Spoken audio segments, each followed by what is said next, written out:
again, off we go, roughly about 45 miles an hour. Again, driving on surface streets.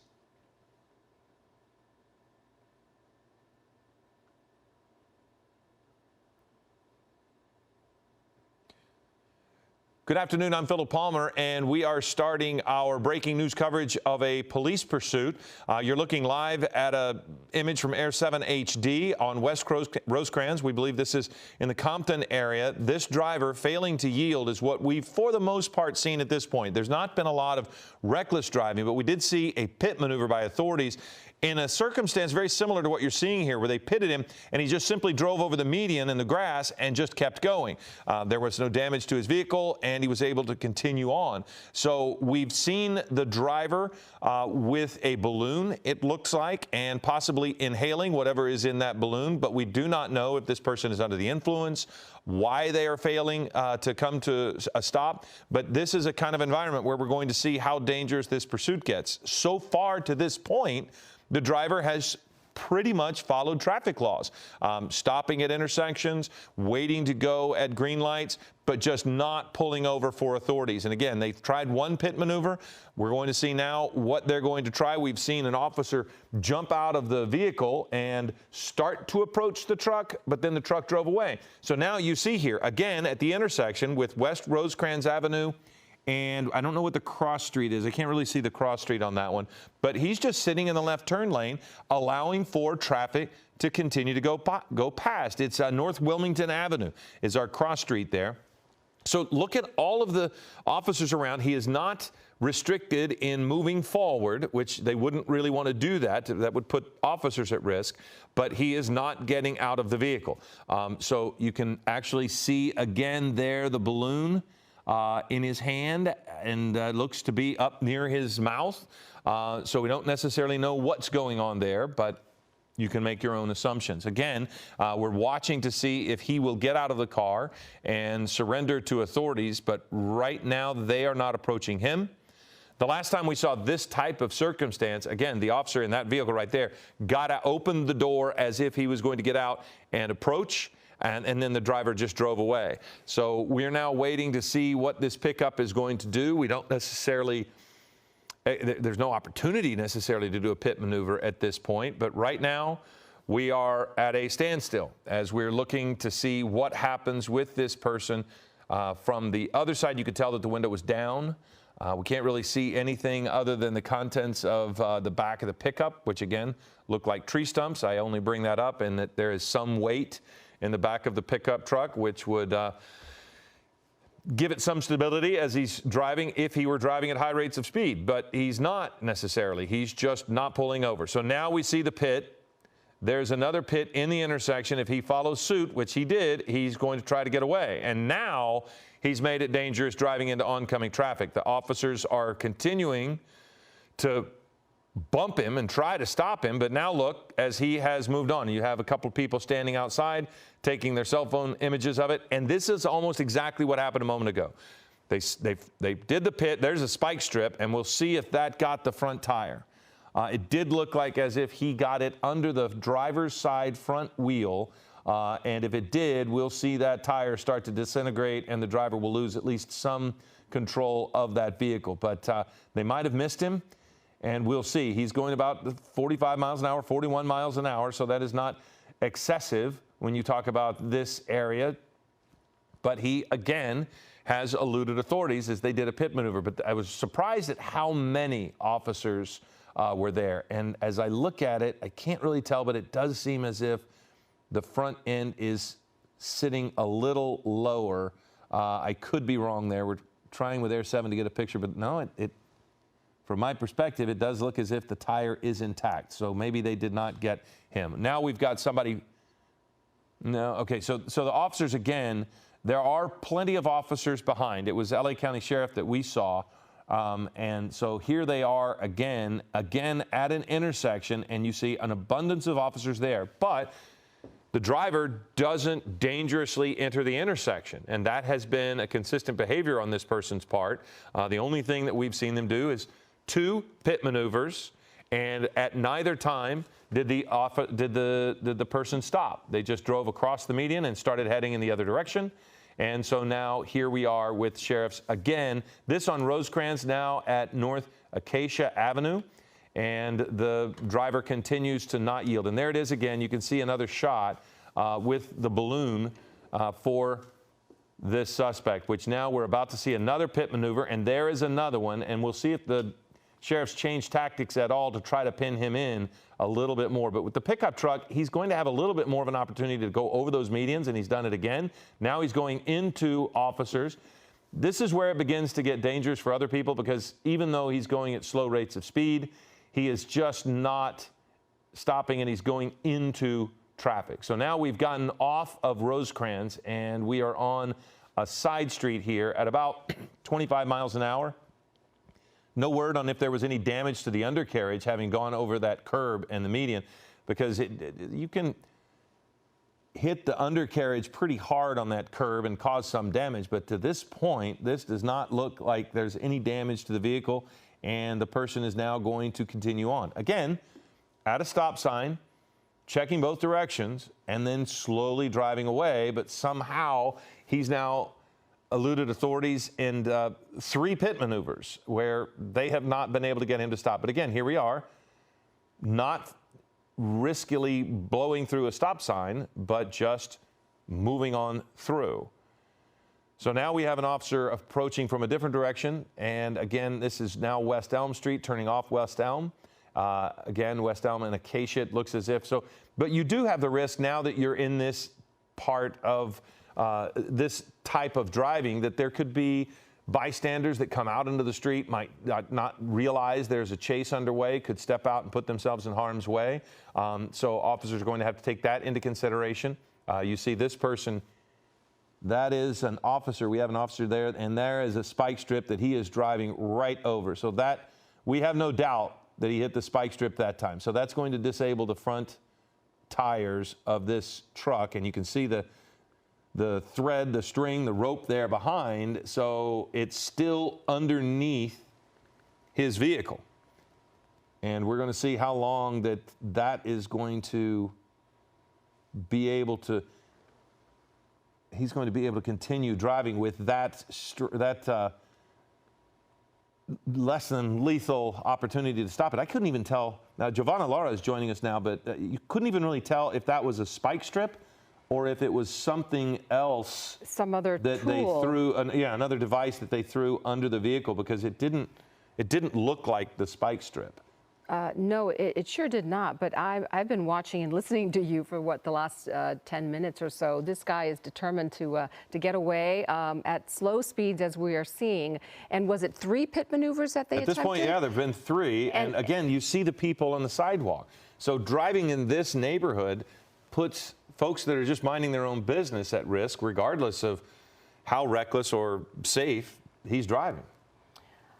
And what was remarkable, that there were so many police cars there, and he just weaved his way right through them. I was expecting some of the officers to be a little bit more aggressive and get in his way, but without knowing if he is armed, I guess that would be a reason why they wouldn't want to completely encircle him. Well, at those points, you're not wanting to put officers at risk, because, exactly. To this point, he's not driven recklessly. He just refuses to stop. And we have been told that it was indeed a spike strip that they put under there. There was a doubt between the two of us. It just didn't look like a standard spike strip. But to the right, you see the videotape of what this person has done previously. So it's this fine balance for officers to try to stop him from moving forward without putting officers at risk. So they're not going to really block him in if he can get any kind of movement going forward. They're going to, if they can get him so that he can't get going fast and cause them pain, then maybe they might try to box him in. But that's the spot there on the right is when I thought he might damage the undercarriage of the truck, possibly break the axle by driving over in such a manner of those curbs. But he hasn't, and he's just been able to continue to drive. Now we see on the left, they've opened their doors. So unfortunately, we can't see why he has stopped. But it could be due to damage from the spike strip. Now there he goes again. Yeah, and he's continuing. And if you're just joining us, this is happening in Compton. You see the driver of this pickup truck evading police after three pit maneuvers and one attempt at a spike strip. And this guy is still going. And as you can see, there's a balloon in his hand. We think it's a balloon, looks like a balloon. And it seems like he is inhaling something. And that would be the helium. Possibly helium, Yes. and any number of things. This was, we don't understand exactly why he's trying to get away from authorities. At one point, they did go into a surveillance mode. They were just kind of watching him. Generally, he's been in light traffic, but this again is the kind of similar thing. So now there's nowhere to go. He is potentially on a bike path, it looks like, and he's now pinned in. He can't go forward. Officers are not at risk. And look at the number of officers behind him. The big risk, I would think, at this point is that this person might try to get onto the bike path and potentially try to drive on the bike path. Yeah. That would be something that authorities don't want. And because if you're on the bike path, there's quite literally nowhere to go if you're a cyclist and you see a truck coming at you. So they certainly don't want him going forward, but that's kind of his choice at this point. Yeah.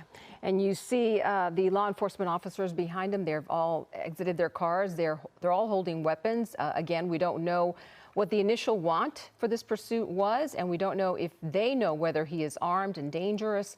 And this guy seems to be continuing holding on to that balloon, which is a little funny to me. Well, the balloon has deflated and inflated. Yes. So my assumption is that he is inhaling whatever it is he's putting into the balloon, which would suggest, and I can't say this for sure, but it suggests that he's under the influence and would be acting irrationally. Now you've got a dog that's right there in front of the vehicle. So again, you wouldn't want that to get in the way. You certainly don't want to put the dog at risk there, but right.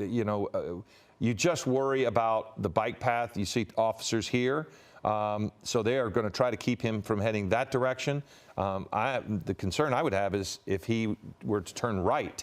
That seems to be the direction that his vehicle is pointed, and if he somehow got onto that bike path, hopefully he will not make that choice. Yeah, and my understanding is we picked this up at about 12:40. May have been going on a little longer than that, but that is the information we have so far. So we've been following it, the last 15, 20 minutes or so, and he's remained in Compton for the most part. Yes, and he still is in Compton. If you're trying to identify this part of town, you're seeing at West Poplar Street. And at this point, it almost seems as if it is a standoff where now he's either rolling down his window or up. I can't really tell if the window is open, but you could see him moving his arm there, trying to roll down the window. And then, so now this is the difficult thing for officers too, because as he leans across the cab of that truck, they don't know what he might be grabbing. He could be reaching into the glove compartment. He could be reaching under the chair or under the seat. So they just don't know, and you really don't want to see him continuing to take his hands out of his. No, he is. Watch. Okay, he's just filled up the balloon again. So he must have a helium tank. I would assume. That's an assumption that is not unreasonable given at this point. So. Yeah, so you just wonder what his state of mind is right now. And I have a question about, is that wood in the cab of the truck? It looks as if it's tree stumps, that possibly there was some stump removal. Now let's see what they do if they're going to. So clearly he can't go backwards now. Mm-hmm. So they're setting it up so he can't go backwards. The question for me, again, continues to be, can he go to the right? To the left, it's going to be difficult because of the angle of his vehicle. Right. He's not going to be able to make that. The wheel turn is not going to allow him to do that, turning radius. But he can make that right turn, our left. And if he turns to the right, he could end up on the bike path. Yeah. But there could be, and I can't really tell from Air 7, if there's something blocking him to keep him from going that way. Yeah, that's what I was thinking, that the gates there, it doesn't seem like a very wide opening. In that space, wider. It's not as wide as the left, but either way, he's not. Oh, something just happened. They might be shooting less than lethal in their tear gas. Yeah, there could be tear gas. Yep. Yeah, that's what it is. Yep. So they have fired tear gas, and now you see him with his hands possibly. Well, he still has his. It looked to me as helium there. You see the little container. The window is down. It appears. It looks like he's communicating with them. They have shot pepper balls into the cab of the truck, which if you've ever been around that pepper spray, that is an unpleasant experience. Although he doesn't seem to be reacting. But he's got the window down, and so if he's wanting fresh air, he's just poking his head out the window. And again, if that is helium and he has inhaled as much as we've watched, he's certainly not in his right mind. And so now it looks as if he is yelling at sheriff's deputies who, off screen to our right, his left, you could see the officers just beyond our frame here on that bike path. They might have moved from there, but that's where there were a couple of officers. There they are. So they're actually moving back. He may have yelled at them to the point that they want to reduce the conflict. They want to decrease the tension. So maybe they did want to move it. De-escalate. Oh, and this is a good view of him. You can see him rubbing his eyes. Yeah. So yes, he has taken a heavy amount of pepper spray. They fired it in. Now, okay, they're asking him to start removing things. So hopefully that's probably what they're asking him to do. I'm not sure what it is that he tossed, but now they're going to try to get him out of the vehicle. But this is not the way. They're firing more pepper spray in. Can you see it? You can see the pepper spray exploding there in the cab of the truck. Is it going through the windshield? They're probably shooting it through the back windshield. And it's open? Well, in most pickup trucks, there's that window that's just behind the driver. So if he's driving with that open, they could fire it in. Right. But they could also probably, depending on, usually those pepper balls break on contact. So I can't imagine without a window open, they would be able to get it in there. Yeah. But clearly we saw it go in. Okay. He was pointing at them, it looks like. I thought it was a good sign that he threw whatever he threw out the window. I thought that was a good sign that he is complying, but there's still some negotiation underway. It looks as if he's complaining that they hit him in the arm. He showed them his forearm, and he's clearly talking to them, yelling at them, and it is, obviously he is still upset at some level. Has he now rolled up the window? He's reaching for something. He rolled the window back up, which of course is not what you want to see. That is you had hoped, and we did, that he was starting his compliance. But now he's rolled the windows up, and he's getting more pepper spray. So at some point, you wonder if they might go with tear gas, something that might even be, more of it to just almost fill the whole cab. Yeah.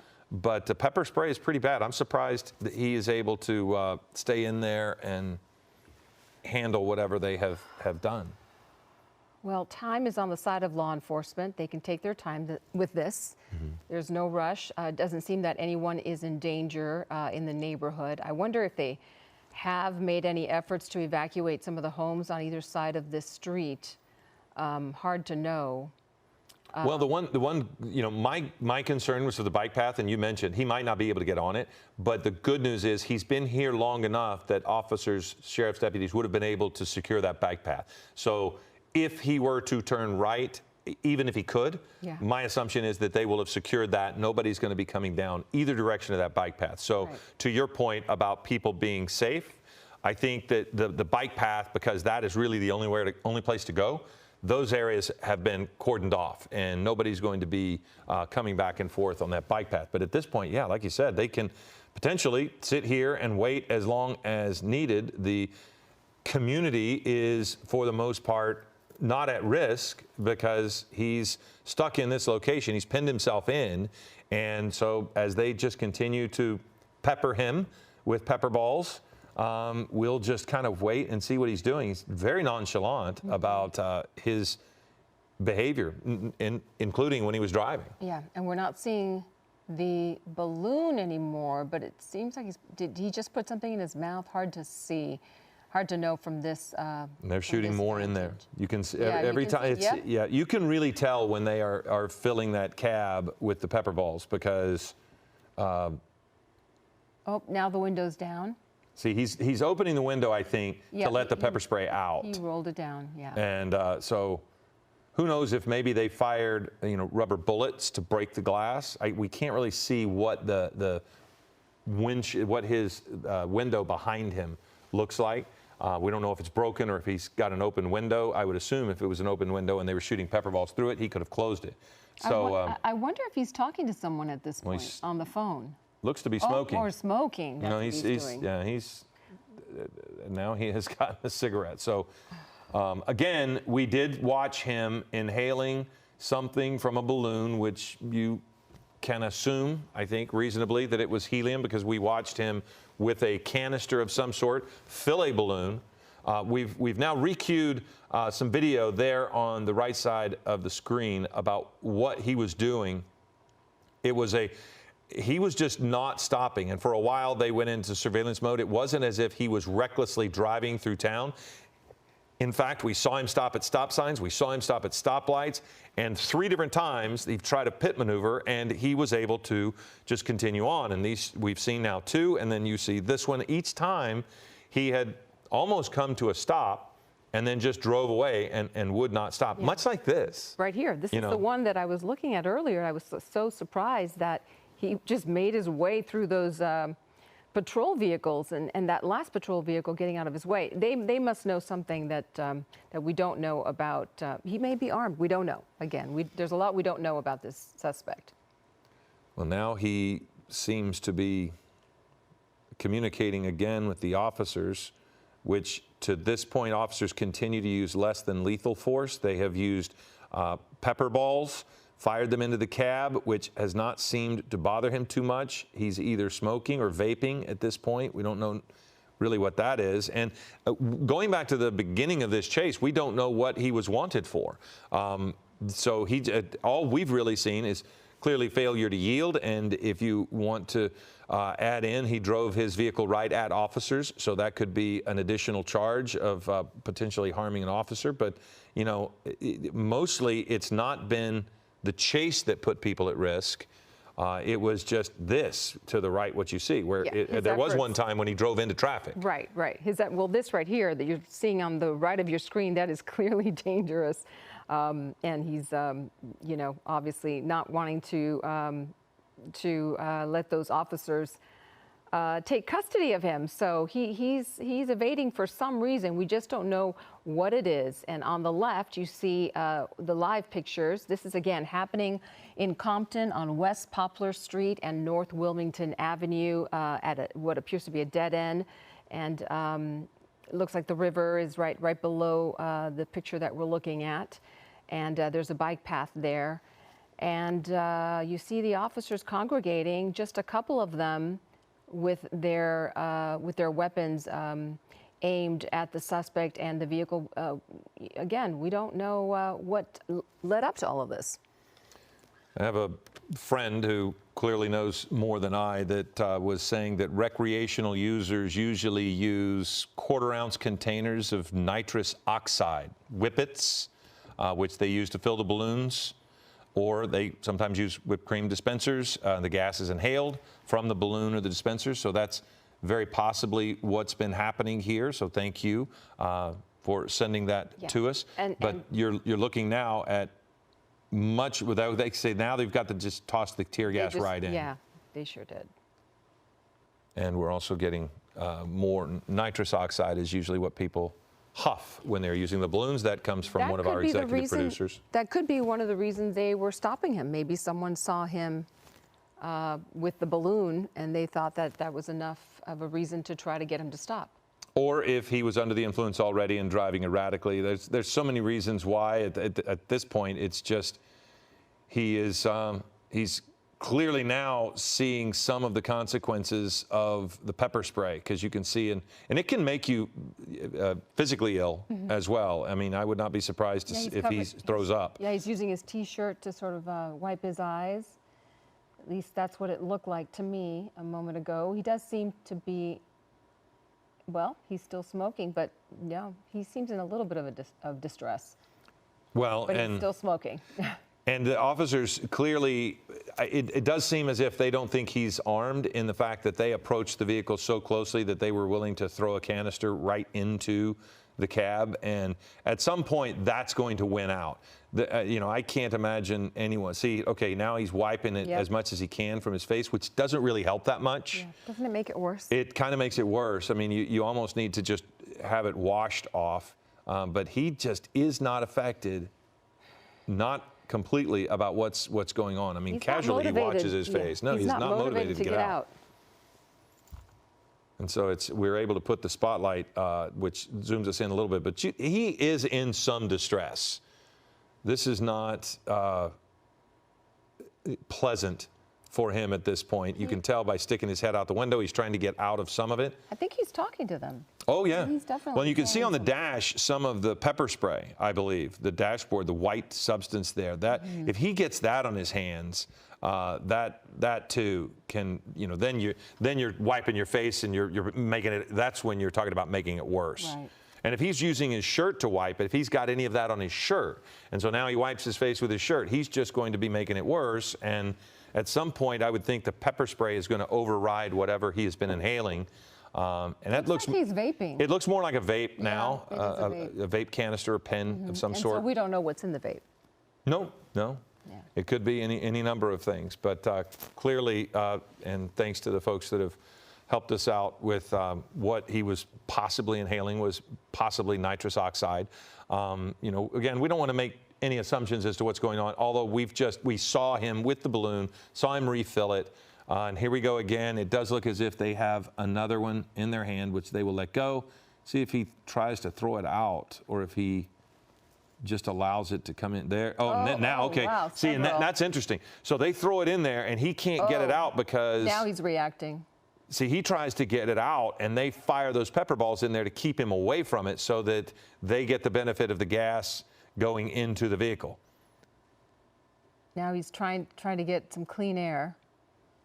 Or maybe he's ready to surrender? He does have his hands up, but that is not how they want him to surrender. He's going to have to follow their commands before they are going to change anything that they're doing. He's going to have to open it up and back up to them. They are not going to let him say, stop shooting. Right. And now we can say that he was wanted for reckless driving. That has been confirmed. So that is why they were trying to stop him initially. And if he was also under the influence, you can see why. Because, here we go again. So let's see what they're going to do. Is because they do have less than lethal, you can see in their hands. Okay, he's not ready to come out because he just put the window up and then back down. As they approached, he put the window back up. And when they backed off, he lowered it again. What is he trying to do? It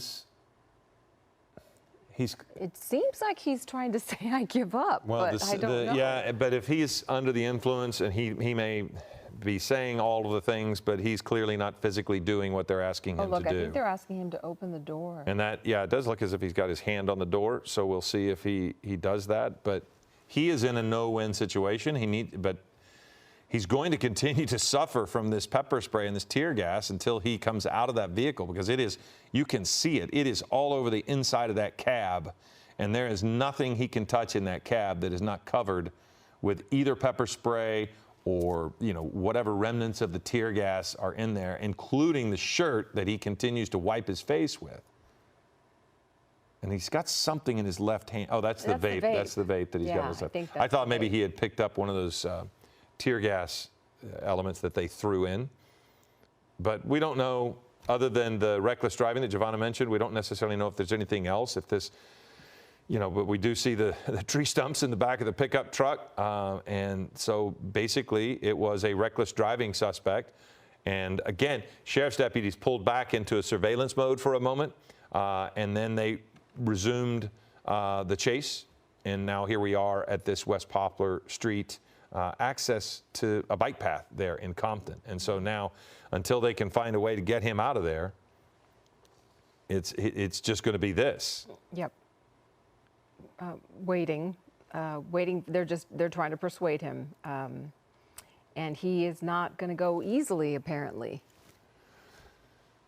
Well, I just wonder what he's trying to negotiate. You can see when he points at officers, and you can see that it seems to me to be loudly either yelling at them or talking at them, and they're going to try to de-escalate. And look at the one sheriff kind of waving his hand in front of his face. I would assume they can even smell some of that pepper spray if any of it blows in their direction. Yeah, at the top of the screen, I saw the two officers who are armed take a few steps back. And now they're lowering their their weapons. Maybe the suspect is saying, I'm not getting out. I mean, this is all speculation, but maybe saying, you know, this is making me nervous. I'm not getting out till. Well, they will back up if he, you know, if he in some manner yells at them and says, you guys get back. They will cede some territory, but not enough to let him move. I mean, they're wanting him to come out of the vehicle, and if it begins to agitate him, they might, because as you mentioned, Giovanna, time is on their side, especially when you start thinking about the community. People living near there, right next to it, are impacted. But where he is not going to impact very many people. He's not driving on streets, putting children at risk as they leave for school. He's not putting pedestrians at risk. It is just this one part. And even look, right across the street, you have sheriff's deputies across the street. Should he somehow jump out and try to run across that bridge, he is pinned in. So they can stay there as long as they want and wait for him to come out. Yeah, wiping his face again. That must be very unpleasant to be in that cab. Well, we have seen, I think, 2 tear gas canisters go in and countless pepper balls go in. So that is as much any reason why he's hanging his head out of the window, is because in the cab of that truck, it must be incredibly unpleasant. Yeah, and he continues to vape. So now they are looking, and it looks like a couple of the officers have gas masks on. So they could possibly go up to him to remove him from there. And they might start with more tear gas, more pepper spray, and they'd want to make sure that they're not facing the consequences of that. But we've seen multiple. This is one thing that about less than lethal. It's not always something that stops people. I have watched people peppered many times with rubber balls or anything, and sometimes they don't stop. And if they're under the influence. So here we go again. As officers begin to approach, you see several of them with the masks on. We saw another couple of rounds here. They might even use pellets to pop him in the arm. What is this, officer? It looks like he is firing. Well, paintballs, a version of a paintball can be very painful for someone if they're shooting him with them. So let's see what he does here as he goes. They could break the window if they chose to. Let's see what he is going to do here now. And I can't tell if he's starting to try to back up. So they're going to pull back now because, again, you don't want to put officers at risk, but he's not going to back that truck up anywhere. Look at the tires. Though. So he will start to smoke those tires out, which could cause a fire of his tires as well. This is incredibly look at this. Smoke. Unhinged behavior. Yeah, absolutely. And that will really heat up. So he should be careful himself. Yeah. But again, to say he's not in his right mind would be very possibly, I think, something. Yeah, I think that's a reasonable thing to say. Definitely under the influence of something. Yeah, and he's behaving incredibly erratically now, and it's simply he just doesn't want to get out. So you could look in the back. They removed the spike strip. The spike strip, so another officer could get behind that vehicle and add just a little bit more in the event that was necessary.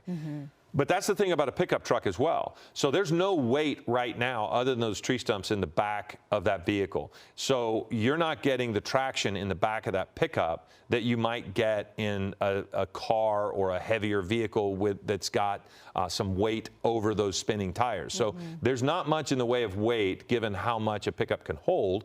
Maybe that's a half ton, but he's not going to move that truck or those SUVs with that truck, even if the second vehicle wasn't there. Honestly, I'm surprised he's not out of the truck and trying to make his way across that bridge. Because why?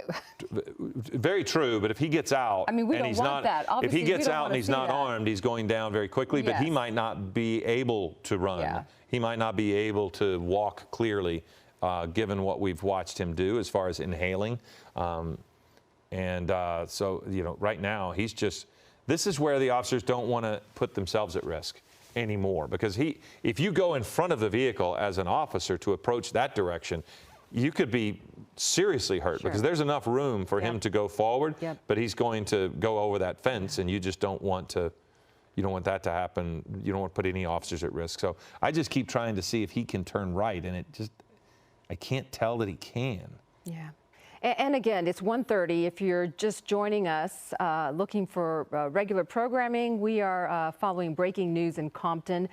This is happening. This is the end of a police pursuit on West Poplar Street and Wilmington, again, in Compton. And you see law enforcement, we believe sheriff's vehicles there, and sheriff's deputies trying to get this suspect to surrender. We understand that they tried to stop him right around 12:30, maybe before then, for reckless driving in the Compton area, and they followed him for a while. Did you say that they pulled off the pursuit? Early on, they went into surveillance mode, but they never just walked him away. But they just shot more pepper balls into the cab of the truck.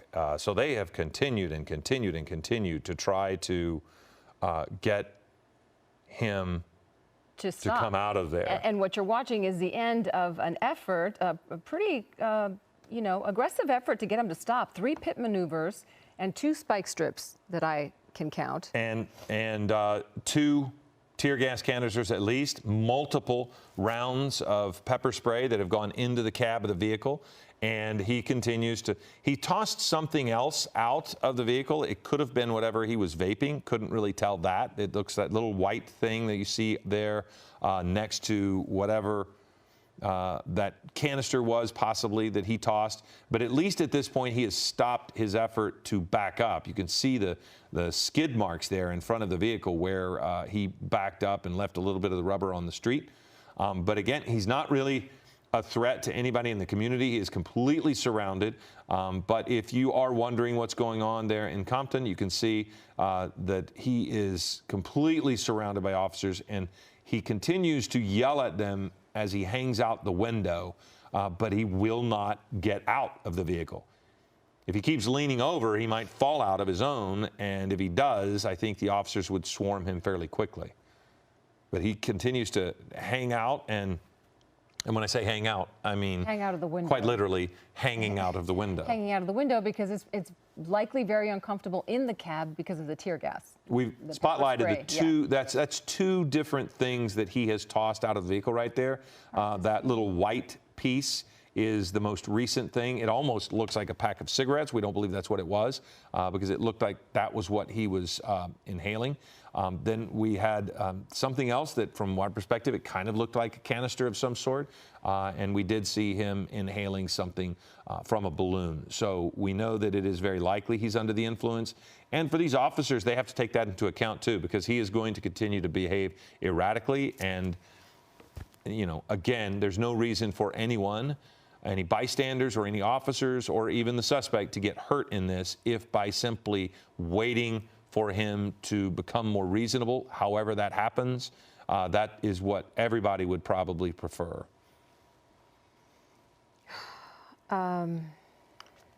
He doesn't seem to be in a hurry either. He must think he seems to be the most patient. Well, again, if he is under the influence, I don't know that he has a massive grasp of time lapse. So he, could just be in his own space right now, and in his mind, he could just be, these people are bothering me. But he's not. He has something to inhale again. There we go again. So he hasn't thrown away whatever it was that he was using, or maybe he has another one. It does look like we're getting word that a second patrol car behind the suspect vehicle actually ran over their own spike strip. So they might have actually flattened their own tire. We saw them try to pull it away. I thought they moved the spike strip. Well, but not before they ran over it. So it does look as if that front tire is starting to lose air. So as they tried to pull it away, but remember that they did that when he was trying to push that SUV back. So they were simply trying to keep him from going anywhere. But it will delay the cleanup of this space because you'll have to change the tire and get the vehicle out of the way. Right. And to your right, I don't know if we can re-rack that video of the deputies approaching the pickup truck. They've approached the pickup truck several times, a couple of times to drop more tear gas, right? That's what we're assuming? And then now you're looking at his effort to drive out and push, get out of the area. He's trying to back out. And you see on the left, he's now doing it again. So that's live on the left, and it was tape on the right. And so he was once again trying to back up a little bit. And see, that's one of the problems we have. We can't tell that the engine's still running, but they can. So they know that the vehicle is still running. For a moment there, I kind of thought he had just put it in park and turned it off. But clearly he hasn't, and you can see it there right now. There he goes again. And it's so nonchalant the way he's doing it, so that. I wonder if he even knows that he has his foot on I think he at least at some level he knows, but I do think that it's interesting. It's hard for us because we can't hear the conversations. The officers there, they know more about his demeanor. They know more about his language. They know more about his approach to them because they're talking to him. They have established the communication, which is a good thing. And with any luck, they will be able to convince him to just go ahead and get out. Yeah, and I wonder if, as we are taking a closer look at what's happening, if we backed out, if Air 7 could back out, we could see if maybe they're reinforcing the other side of the wash with more patrol units. They sure. Yeah. Well, they're certainly blocking traffic. Yeah. Because this is a residential area on both sides, and that is always a concern. Although there doesn't appear to be any danger to people living there. But when bullets start to fly, you just never know. Well, we did see there was one officer there that is right next to that van, and it looks as if I believe he has either a pepper ball gun or a paintball gun. See the canister there on top? That's kind of paintball. It's probably pepper balls, but that's a canister that will feed the air rifle. Mm-hmm. Now he was waving at the people, I believe, across the wash to have them move. My assumption is because, if an officer is over there, right at this point, we have not seen shots fired. We've seen less than lethal action, but you don't want any officers in any potential line of fire. So it seemed as if he was kind of waving somebody off, maybe if they were over there by the wash, like you were saying. Yeah.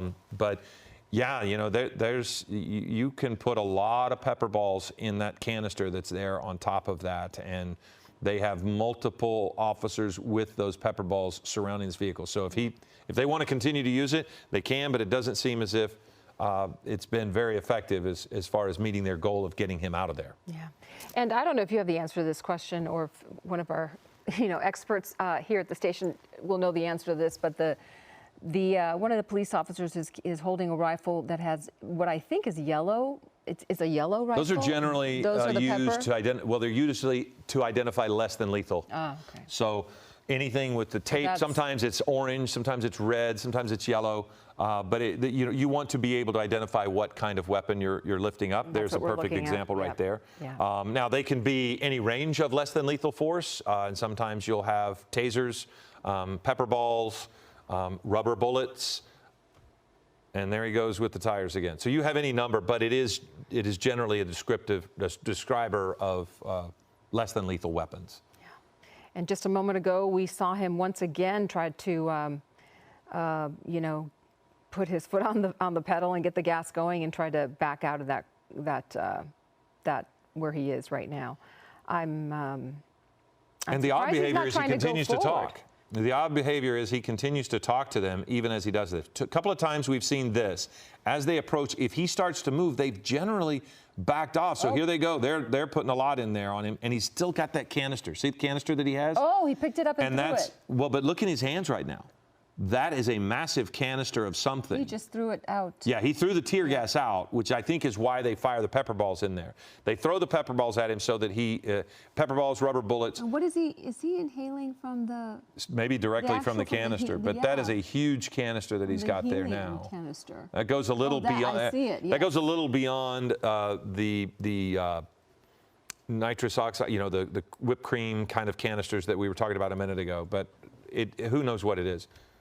But yeah, what they're doing, it seems, is they approach with tear gas that will really make breathing in the cab difficult. And the way they keep him from grabbing and throwing it out, which we saw, is to fire a lot of less than lethal rounds in there, whether those are rubber bullets or pepper balls or whatever they might be, because then he's less likely to reach over and grab it. Right. But he has continued to be more than capable of fighting off their rounds and grabbing the canister and throwing it aside. That was the first time I saw him do that. Did you see that I earlier? think he might be getting it out somehow, maybe either on the other window or maybe into the cab.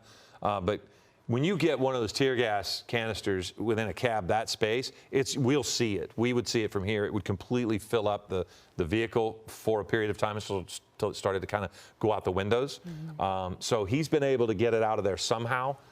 And again, he threw it out just now. And again, this suspect wanted for reckless driving in the Compton area, and that's what started this pursuit that has now run into about an hour, if we are following the clock correctly, accurately. And again, this is still in the Compton area, a residential area, and you see the suspect surrounded by sheriff's deputies who are outside of their vehicles and armed with less than lethal weapons, and they've fired several rounds of pepper spray, tear gas. Is that correct? Yes. We think. We're getting information from our assignment desk. And we're still trying to get more information about the situation here. And as soon as we get more details, of course, we'll share it with you. But right to the right of your screen, you're looking at video from just a few minutes ago when deputies approached the pickup and threw some tear gas, we believe a canister in the back cab of that pickup truck. That was from several minutes ago. And then maybe, 5 minutes ago, we saw them do it again, drop tear gas into the actual, where the driver is. And he picked it up and threw it outside towards the wash. And there's the possibility they might have disabled the truck by using, when they approached, they might have jammed something in the wheel well there, so he can't go forward. He might not be able to go forward, and that might be what we're looking at there to the left. It's very possible he can't go forward. Well, it's a spike strip, but it might have been something that we were talking about earlier, where it just disables the vehicle from continuing going. But notice he hasn't tried to go forward at all, only backwards. So it does appear as if they've disabled the vehicle, which again goes back to your point of the time is on officer side. He's not going anywhere. They know he can't go forward.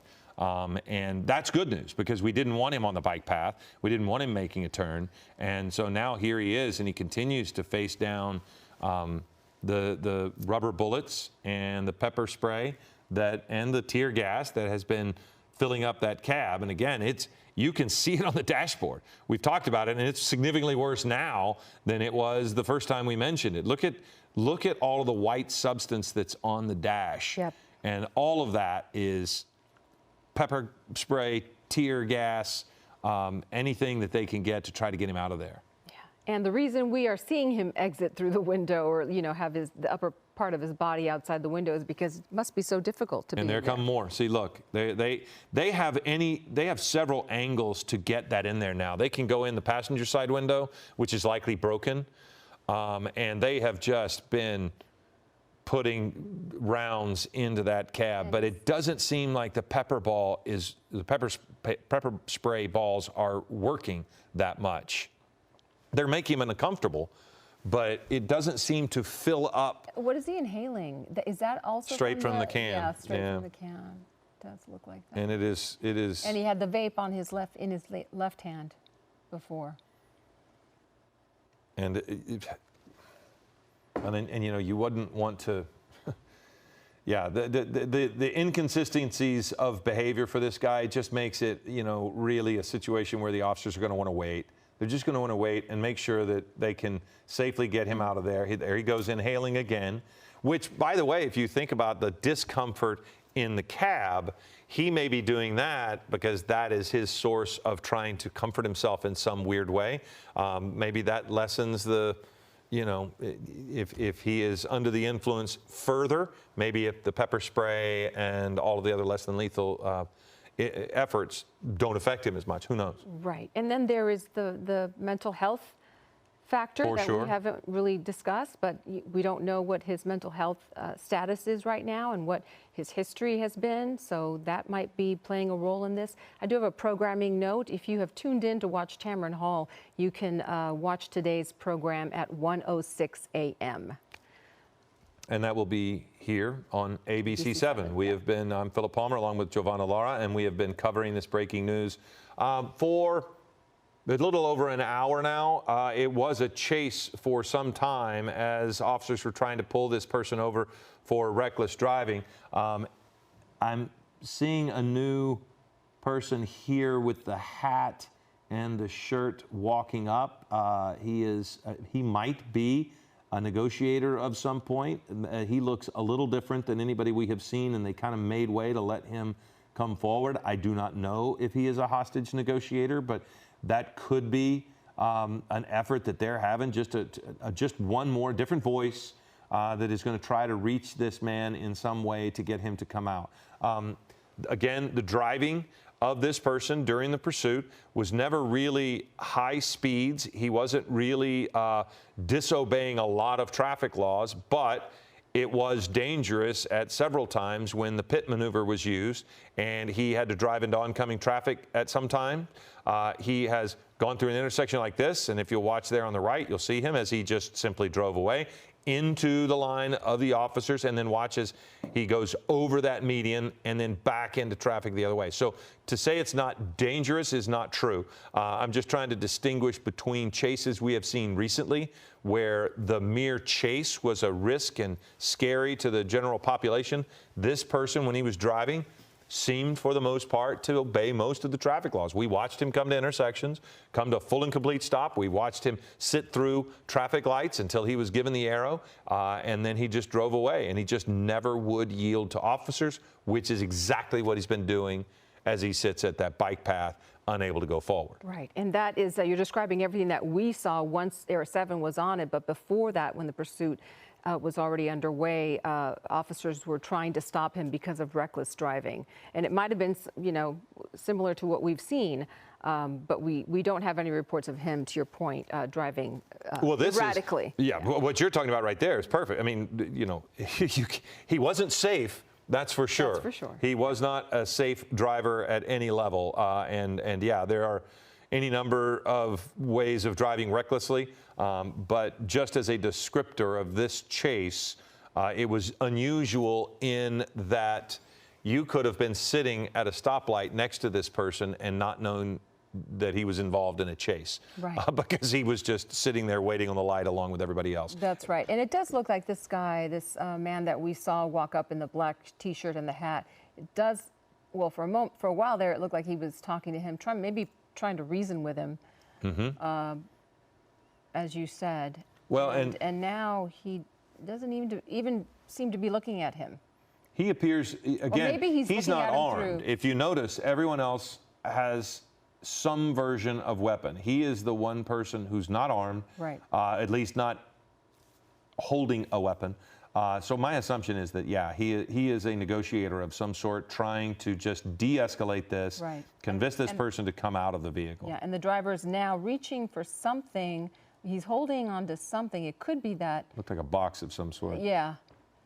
It didn't look like the tank that he was. No, it looked like a silver box of some sort. But this is, again, that's pretty amazing what he's doing there. And what's in his mouth now? Something's in his mouth. Oh, that's. Again, his vape cartridge, possibly. And as you mentioned, we don't know what he's vaping necessarily. There's so much we don't know at this point. But the good news is it doesn't appear as if he's armed. You have to operate from the assumption that he is, because he has been willing to use his vehicle to damage and run into things. So that in itself is a weapon. But again, he is refusing to surrender to authorities as they continue to try to get him out of this vehicle, sitting there on that bike path in Compton. Yeah, and it does look like the man we believe is a crisis negotiator is still talking to him. His hands in his pocket. He is gesturing with his hands. So it does look like there's some communication underway. And we hope that this will end sooner rather than later. Yeah. So again, I mean, we don't necessarily know the protocols for this negotiator, how long he will be able to just continue to talk to him. But it's almost as if this person is just, with the power of this high that he is able to. I mean, it is incredible the pull that can. I mean, think about what he's looking at, and he continues to want to go back to inhaling from that canister. So clearly he is painfully unaware of his surroundings and what's going on due to whatever he is inhaling.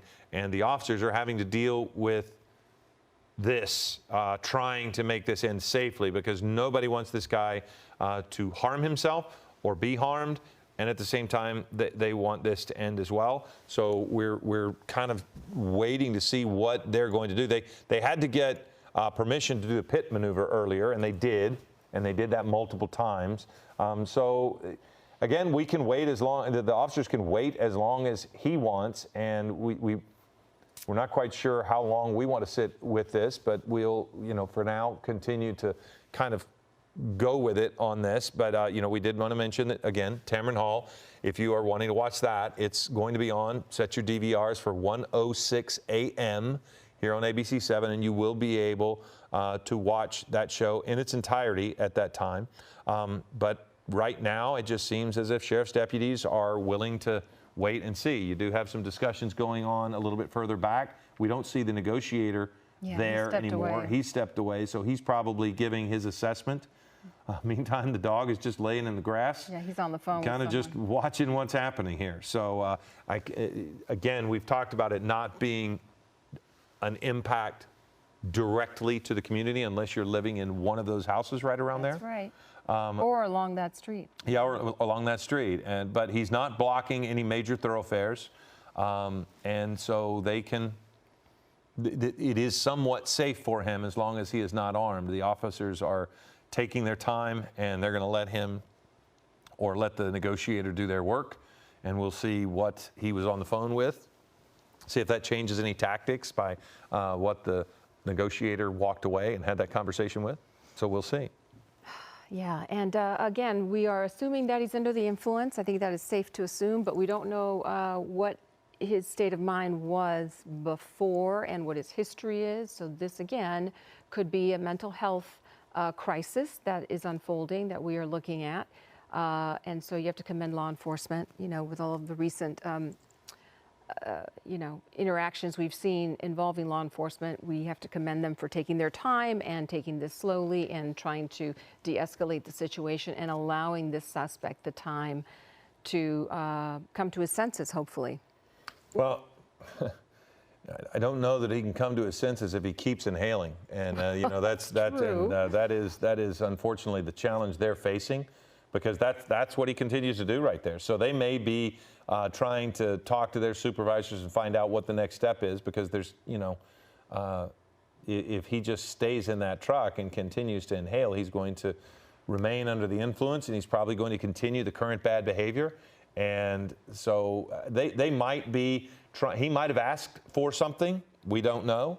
And if he did, maybe they're going to go get it for him and bring it to him so that they can say, here, look, we have this thing that you asked for. Mm-hmm. It's yours if you come out. There's no reason why they will want to force him out. If they can get him to come out, for whatever reason, they will hopefully, they want to end this without any further violence or confrontation.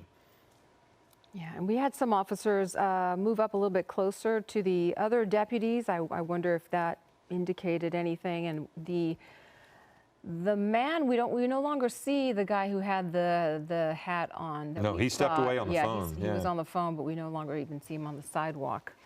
But that's to my point, as far as we don't know what he said to them, because he might have said, "I'd love a Coke," and maybe they're going to go get him one. I mean, that could be something as simple as that to get him to step away from the vehicle, because it's, clearly forcing him out with tear gas and pepper balls hasn't worked at this point. I mean, it's now 1:54, so we're fully an hour on roughly on the air with this, and most of it has been while he sits here. And again, they have approached the vehicle several times with the shield and several officers. Here he goes again, putting the car in reverse and trying to back up while he inhales. And so the officers have approached the vehicle several times, usually not when he's got it in reverse like he is now, but they have, and they've tried to toss tear gas canisters in there while they pepper sprayed to keep him away from it, but he was able to, grab it and toss it off to the side. We watched at one point. So he has been more than willing to take the less than lethal action and just continue his behavior. Yeah. I wonder if we can identify what that first item is that he threw out of that vehicle. It's on the bike path there. Well, we've Just zoomed on the in on other it. side. I don't It's know what hard it to- is. If anybody, Yeah, I don't know if any of our producers know, then that would be a great thing. But he tossed something out. You can see it on the ground there. A couple of the things, bike path. right? A Yeah. couple of items. And And just the fact that he's still trying to get away and trying to back out of that where he is indicates his state of mind. well, and the powerful addiction of inhaling like that as he continues in this place, that is the thing he wants, is that he continues to inhale. Just shows, the strength of that addiction for him. And, again, the officers know this. They can see it. And so okay, so we actually have Bruce Thomas with us. Bruce, this must be challenging for officers when they have everything under control, except they can't stop his inhaling and his behavior, which put him in this spot. Yeah, ultimately you have a myriad of things going on. One, he's under the influence. Two, every time he revs the engine and backs up and backs into the radio car, you've now escalated a DUI, which is a misdemeanor, into a possible assault with a deadly weapon on a police officer. So they're not going anywhere. He's not going anywhere. They're willing to wait him out because it's a safe situation in retrospect. And, I mean, if you can see the shot, you look here, it does seem as if they have a negotiator. He stepped away. Now he has come back. He has something in his hand. I don't know if that's a cell phone or whatever, but, I was making speculation that if he can give him something that's, non-threatening, it's not a problem to let him have it. If it'll get, it looks like he's got water. You're trying to just get him to come out of the vehicle, right? Like, I'll give you the water if you come out of the truck. Correct. It's a negotiation. You know what? You want water? We'll get you water. Give me something. Get out of the vehicle, surrender. No one's going to hurt you. What else can I give you? What else do you want? It's a total negotiating thing. And it does look as if the man has water, a bottled water in his hand there. I couldn't see that. That looks to be what the officer in the dark shirt right in the center has. And Bruce, tell us a little bit about being around pepper spray and tear gas like that. I've got to think he is desperate for a drink of water. Yeah. Yes, he is, David. His throat is burning, his nostrils are burning, his eyes are burning. So he wants the water to flush his eyes out, maybe just take a sip and, swig it around, spit it out. But it's not a good feeling, and so that's why he wants the water. And they're more than happy to give that to him. Well, did you see what I don't know if you could see that, Giovanna. He tossed the water to him next to that K-rail, which makes me think, he said, well, I'm going to throw it over here to you. You just come over and get it. Yeah. Now, if he steps out of that vehicle to get the water, Bruce, what are officers going to do? They're going to do a swarm technique. Multiple officers, and this is all pre-planned by the supervisor on scene at the terminus of the pursuit. Officers so, and so. You're going to go in. You're going to swarm them. Minimal amount of force. Handcuff him. We're done. And so what's the next step if he chooses not to get out and get the water? I mean, do you just keep talking to him, I suppose? At some point, we call King's X. You have a canine that's en route or on scene, and they're going to use the canine as a tool like we've talked about before. They will deploy the canine. It will jump into the vehicle. He will not like that, and he will jump out, and then they'll take him into custody. Yeah. So is this textbook, their protocol here, how they're handling this? This is textbook, in your opinion? Yeah. Yeah, I mean, there is no such thing as textbook, but there are plan A, B, and C, and they're doing what they want to do according to the plans they have. They're not going to use deadly force on this individual, obviously. Less lethal force, pepper ball rounds, maybe a less lethal shotgun round to get him to comply, and they are going to use force to take him into custody just because he is not complying. Are you surprised that he has not complied based on how much tear gas and whatever else they've thrown at him? Yeah, that's a little surprising, but I really can't tell from Air 7 HD how vented the pickup truck is as far as windows open, rear cab window open, but they've definitely deployed it, and for him to stay in there, well, that, he obviously is not affected by it. Yeah, and you've seen a lot of things. Ever seen a suspect with a balloon inhaling this sort of situation?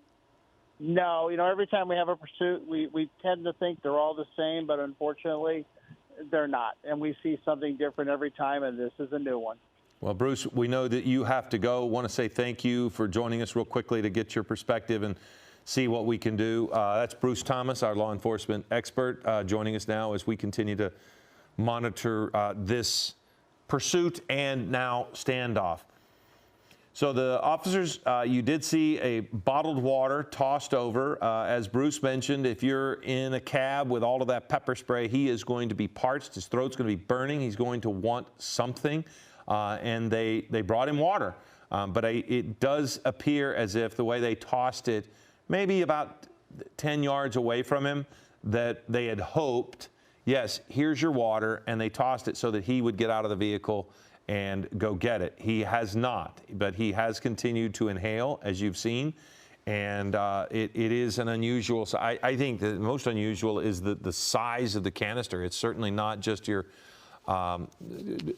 something simple. I mean, it is a large canister there, and he is not putting it in a balloon anymore, which is what he was doing during the chase. That was an unusual sight when we're watching him drive along, and he's got a balloon that he's holding on to, and he's inhaling while he's driving. But then once he stopped, he hasn't been using the balloon. He just periodically will take a breath straight out of the canister. That's right. And if you're just joining us, likely you tuned in to watch General Hospital. We are following breaking news in Compton, and that's why you're not seeing your show. We'll get you information on when you can see today's episode of General Hospital sometime shortly. But again, we're following breaking news in Compton. This is to the left of your screen. You're watching live pictures of the end of a pursuit that started a little over an hour ago, maybe an hour and 15 minutes ago. Again, in Compton, the driver in that white pickup truck wanted for reckless driving. Deputies following him through Compton, through city streets, and attempting 3 pit maneuvers and dropping 2 spike strips, all of which failed. This driver led them to this scene here near the wash along a bike path. This is on Poplar and I believe Wilmington.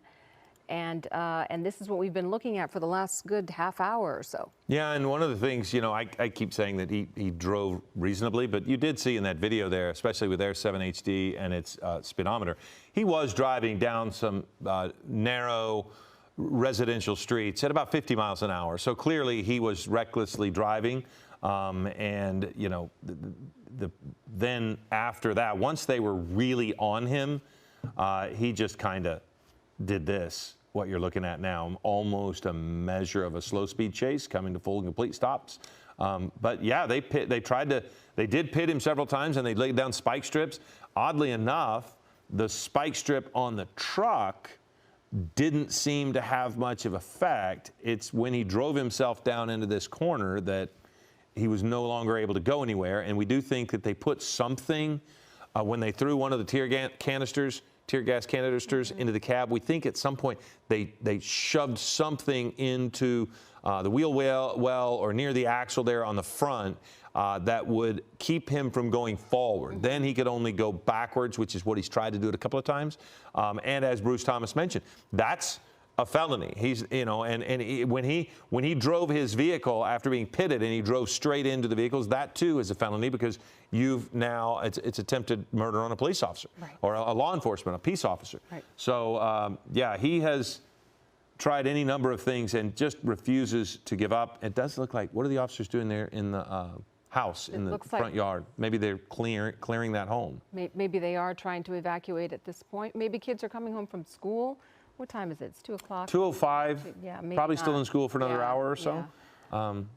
So we'll see. But yeah, you know what? I mean, it may be one of those deals where they just they need to know where he is. They could potentially approach from that side if they wanted to. That may be harder for them to, you know, I'm not sure why they would, but they at least went over there.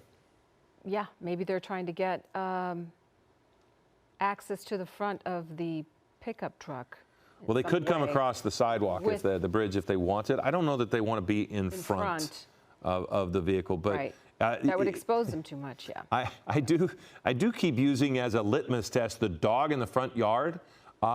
It doesn't seem as if it's a remarkably tense environment. Not ruffled. If the dog is not running and barking and bothered, the dog is just casually laying there. So it doesn't seem as if, it just does seem to be that this guy just will not get out of the car. He will not get out of the truck, and the negotiator is back, so he's back talking to him again. We're just not quite sure what's happening in that yard. Yeah, it looks like they're perhaps working on putting a plan into place. We don't know. But going back to the balloon and how long he was in that vehicle, inhaling from that balloon, we don't know what was in that balloon. He also has a vape, so we don't know, again, what he has been ingesting. We assume that he's under the influence just based on his behavior. And again, we are assuming that maybe there is some mental health factor at play here. We don't know. We don't know at this point. But the deputies that you're looking at that are armed, pointing their weapons toward the pickup truck have been there, you know, for quite some time now, and we've seen less lethal. Oh, now we see, okay, it does appear that they're evacuating this family. Look, Philip. Mm-hmm. Yeah, they're taking them out of harm's way. Which, you know, that could be any reason. They could be taking them out of harm's way, or they may need to go somewhere. They may have been able to poke their head out and say, we need to leave. We can't stay here. We want to go. And we need to pick up our child from school. So they're going to get them out of that house, which clearly they were able to do, which is great news. And again, the behavior of this person continues. Yeah. He's still inhaling from both the tank and the vape. Well, and again, his throat is just likely raw with the pepper spray and everything. And I'm just amazed that he doesn't get the water. As much as I know, you know, sitting here, as soon as he gets out of the cab of that vehicle and goes get the water, they are going to swarm him. I just am stunned that in his state of mind, probably just dehydrated at a high level, that he doesn't think in some way that he could get it. What's he drinking now? Did they get water to him that we didn't? Nope, he does. Yeah, he does have something. He does have some water or something. Or he has something, but he doesn't have the. Oh, no, okay, there you go. It out. So I don't know. He didn't get the water bottle they tossed to him because he hasn't gotten out of the vehicle. So I don't know what that was, if there was any water in it. He might have just, who knows? But it does look as if, again, there's the negotiator there. He is still just clearly talking to him. There is a line of communication, but you know, it's more of the same here for an hour now, as he just refuses to get out. And we all know how this is going to end. He'll eventually either be taken out with the canine, or he will step out and they'll swarm him. But this gives us a shot, kind of a different angle as you look into the cab. I can't tell if that to the left is a bunch of different, what that is. Oh, I think that's the pepper spray on the windshield. It's not anything. I thought maybe that was something in the passenger seat, but I believe that's the pepper spray, and it gives us a chance to see that window on the side there, which look on the passenger side, it looks to be broken. possibly, if I'm not mistaken. And that would also be how they were throwing things in, shooting things in. Yeah, looks like they just shot right through the glass, maybe. I don't know, would it get through? I don't know. But I thought you were referring to on the ground, the spike strip there. That was the spike strip that finally That's probably wrapped around. him. That's probably wrapped around his axle.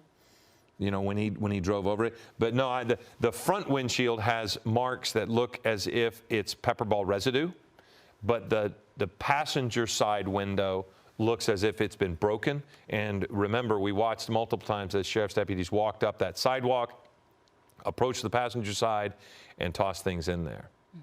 And then we watched when they tossed tear gas in, and then he picked it up and threw it right out. Picked it up and threw it right out. So he sits.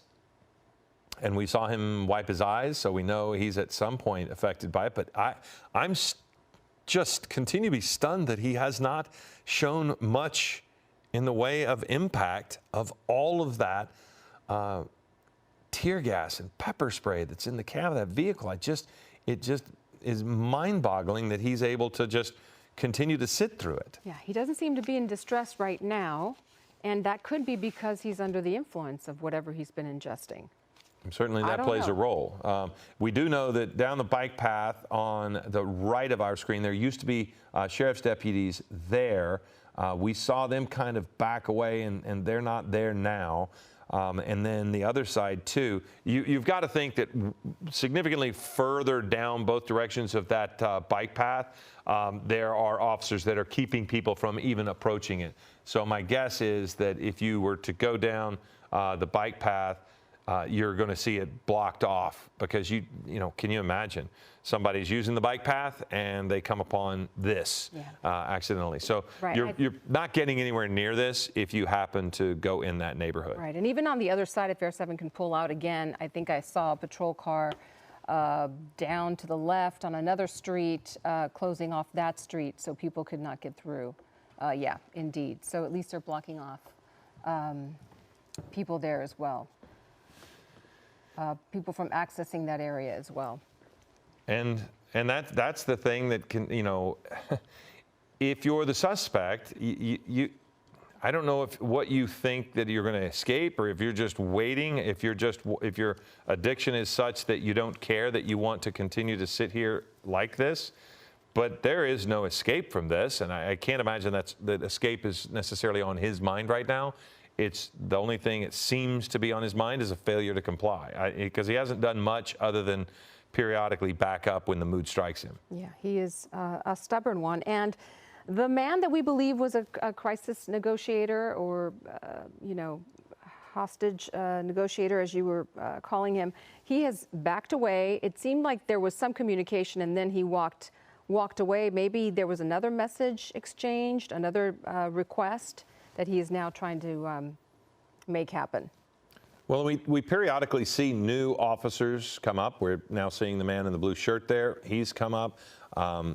Generally speaking, it's been the same folks there the whole time, but you know, it can be remarkably tense. So I am assuming that they kind of rotate in and out so that one person doesn't get overwhelmed. And there are, I think Bruce Thomas said it best. There's no, you know, playbook for something like this, but there certainly are plans A, B, C, and D, and I do think there is a general MO of how to handle these things, and that's maybe why we continue to see new people come in. But as you mentioned, Giovanna, the crisis negotiator was clearly somebody who, when they came in, everything was different for that person as he was talking to this person. And several times, now twice at least, we've seen him walk away.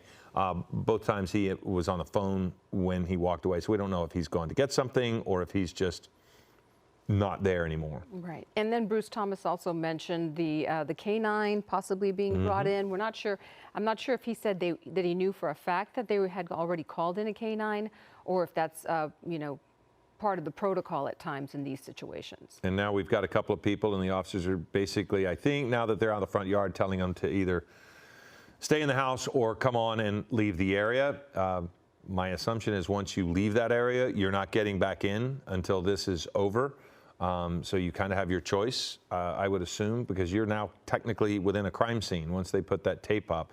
And so, people have their lives. And, we talked about not having much of an impact to the area at large. It's clearly impacting the people who live in these houses Homes. right here. And it does look like they are encouraging the people to perhaps consider leaving.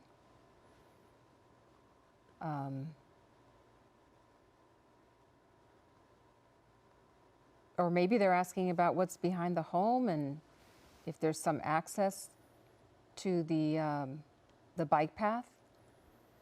Well, clearly they don't want to trying to put them in figure out harm's what's- range, yeah. and you're right. They may be just saying, Yeah. look, you're going to have to exit a different way. I don't know. I mean, Yeah, maybe we that's what can't they're- know, yeah. but the main thing is officers are not going to put any people at risk, and the way this person behaves. I mean, he's not going anywhere, but at the same time, you just want to remove the variables. You just don't want accidents to happen. Yeah, and we don't know if, we've seen this before. He could exit the vehicle with something that appears like a weapon in his hands, and that escalates the situation, and law enforcement feels that they have to open fire. We just don't know. Well, the one thing that is likely is that there were so many people that approached the passenger side to throw the tear gas in. They're going to know if they saw a weapon. So you're right, he could get out of the vehicle and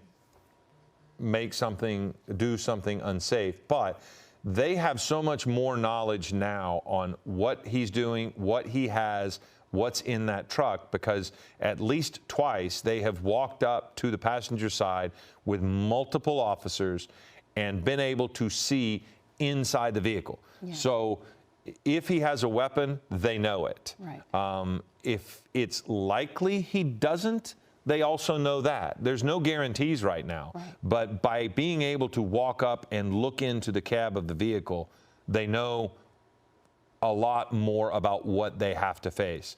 We're seeing a couple more people now leave the area, and the officers, every time somebody has come out, the officers have directly gone over and spoken to them and either escorted them out or, taken them back into their That's probably their the place. process. They've probably been trying to reach these people, maybe look up telephone numbers to get, because all these homes have gates, who knows? They're probably trying to get rid of, but make contact with the homeowners here and have them leave. The other process that I'm thinking might be happening is maybe the crisis negotiator, again, speculation, has asked him for his name. Maybe they're trying to reach his family. Maybe they're trying to get someone down to the scene that can, persuade him to exit the car. Very possible. When you mention that, the one thing that strikes me that we haven't seen, a cell phone. We haven't seen him try to talk to anybody. We haven't seen him do anything like that. It has primarily been his inhaling of whatever substance he has in that canister, that large canister, and he's taken it straight out of the canister, and we have seen him inhale it out of a balloon. So he has been incapable so far of stopping that behavior, and it seems as if that's the driving factor for him to stay there right now, because he's not been given anything. It doesn't seem as if he's made any demands, but he has not stopped his consumption. And that seems to be a motivating factor for him every single, every few minutes. Right. He inhales. Right, and to the right of your screen, again, you're looking at his behavior earlier when he was trying to back out of his position there and trying to drive and move that deputy vehicle behind him. And we have seen him, rev his engine a few times, and we've seen the smoke several times, and he still continues. He's not doing it at the moment, but not that long ago he was trying. And the danger there is that he could spark some flames. Oh, well, if you do enough with the tires, you could set the tire on fire. And that would be that would be something that Another problem. that would be another problem altogether. So, but yeah, he continues to inhale. He continues to go back to the canister, and officers continue to keep weapons drawn on him. Most of them are the less than lethal variety, but certainly they have the option there if it goes to that level. There are any number of weapons pointed on this person. You see, the neighborhood is overwhelmed with law enforcement. Now, there we go. We haven't seen that lately. A sheriff's deputy has driven a vehicle onto the bike path. Not sure. It doesn't look as if they can get past that obstruction there on the bike path.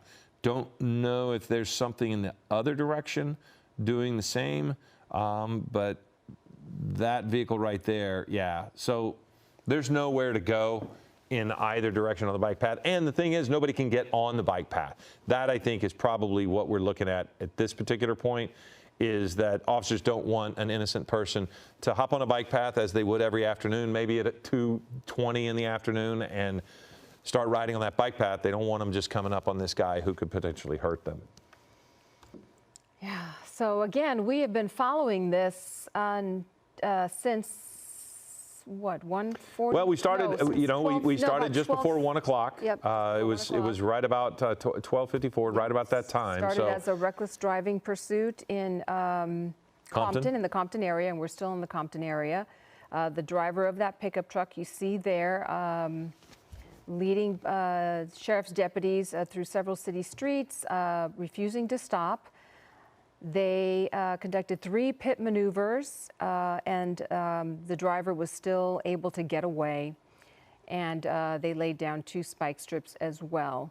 But to your point, the point you were making earlier, he hasn't been driving at high speeds. He has been driving dangerously because he drove in the opposite direction of traffic. As you see him there crossing to the other side of the street, that's clearly dangerous, but no super high speeds. And the most serious offense, that we've seen, and it is serious indeed, is attempted murder of a peace officer. That right there, you're looking at the video there, is any number of incidents where he did that. You can't drive the vehicles directly at the officers. When he put it in reverse and backed into the officers, that too, Bruce Thomas said, qualifies as a potential felony, whereas before it was reckless driving. And that, misdemeanor, this is not. And more than anything, my assumption is that he is immediately going to need assistance for the substance abuse. So, that's they know he's not of right mind, and they're just wanting to get him some help and end this without any further confrontation. And now we see to the left of your screen.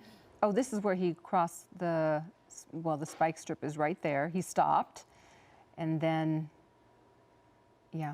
Our really negotiator is back, and Yeah, it looks that's as what if I was he's got saying. something written down or a piece of paper or something in his hands. Not sure what it is, but yeah, you mentioned it continues to be the same behavior. He leaves and then comes back with something. One time it was a bottle of water, and this time we're not quite sure what he's brought back, but clearly they're trying everything to just convince this person to get out of the vehicle. And from this perspective, we can't tell. Yeah, we can't tell what. It doesn't appear that he's talking to him at this point. Well, the one thing that we have on our side is that our negotiator seems to be a very nonverbal talker. In other words, he whenever he's talking, we can see him use his hands, and so we know that he's talking to him. See, and so he's pointing to things. He said, I think he probably said, "There's a bottle of water right there," because that's where he had thrown the bottle of water. And I think that if you listen to Bruce Thomas, that's what this is about right now. This guy is wanting water. And I think the crisis negotiator is telling him, well, there's water right there. So hard to see, but yeah, you could tell that he's talking to him based on his hand movements. But he's wearing that hat, so we can't really see his face.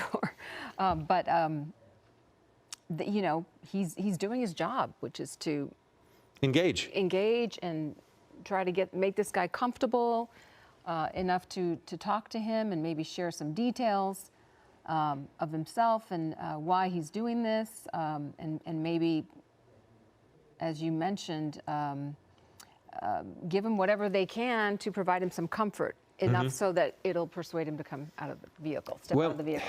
I wonder, because, and correct me if I'm wrong, I've not seen him inhale nearly as recently as we were seeing before. You know, there is the possibility at some point he runs out of whatever he has been using, and at some point he's, you know, going to, you know, start getting a state of mind that's more effective for them to communicate with him.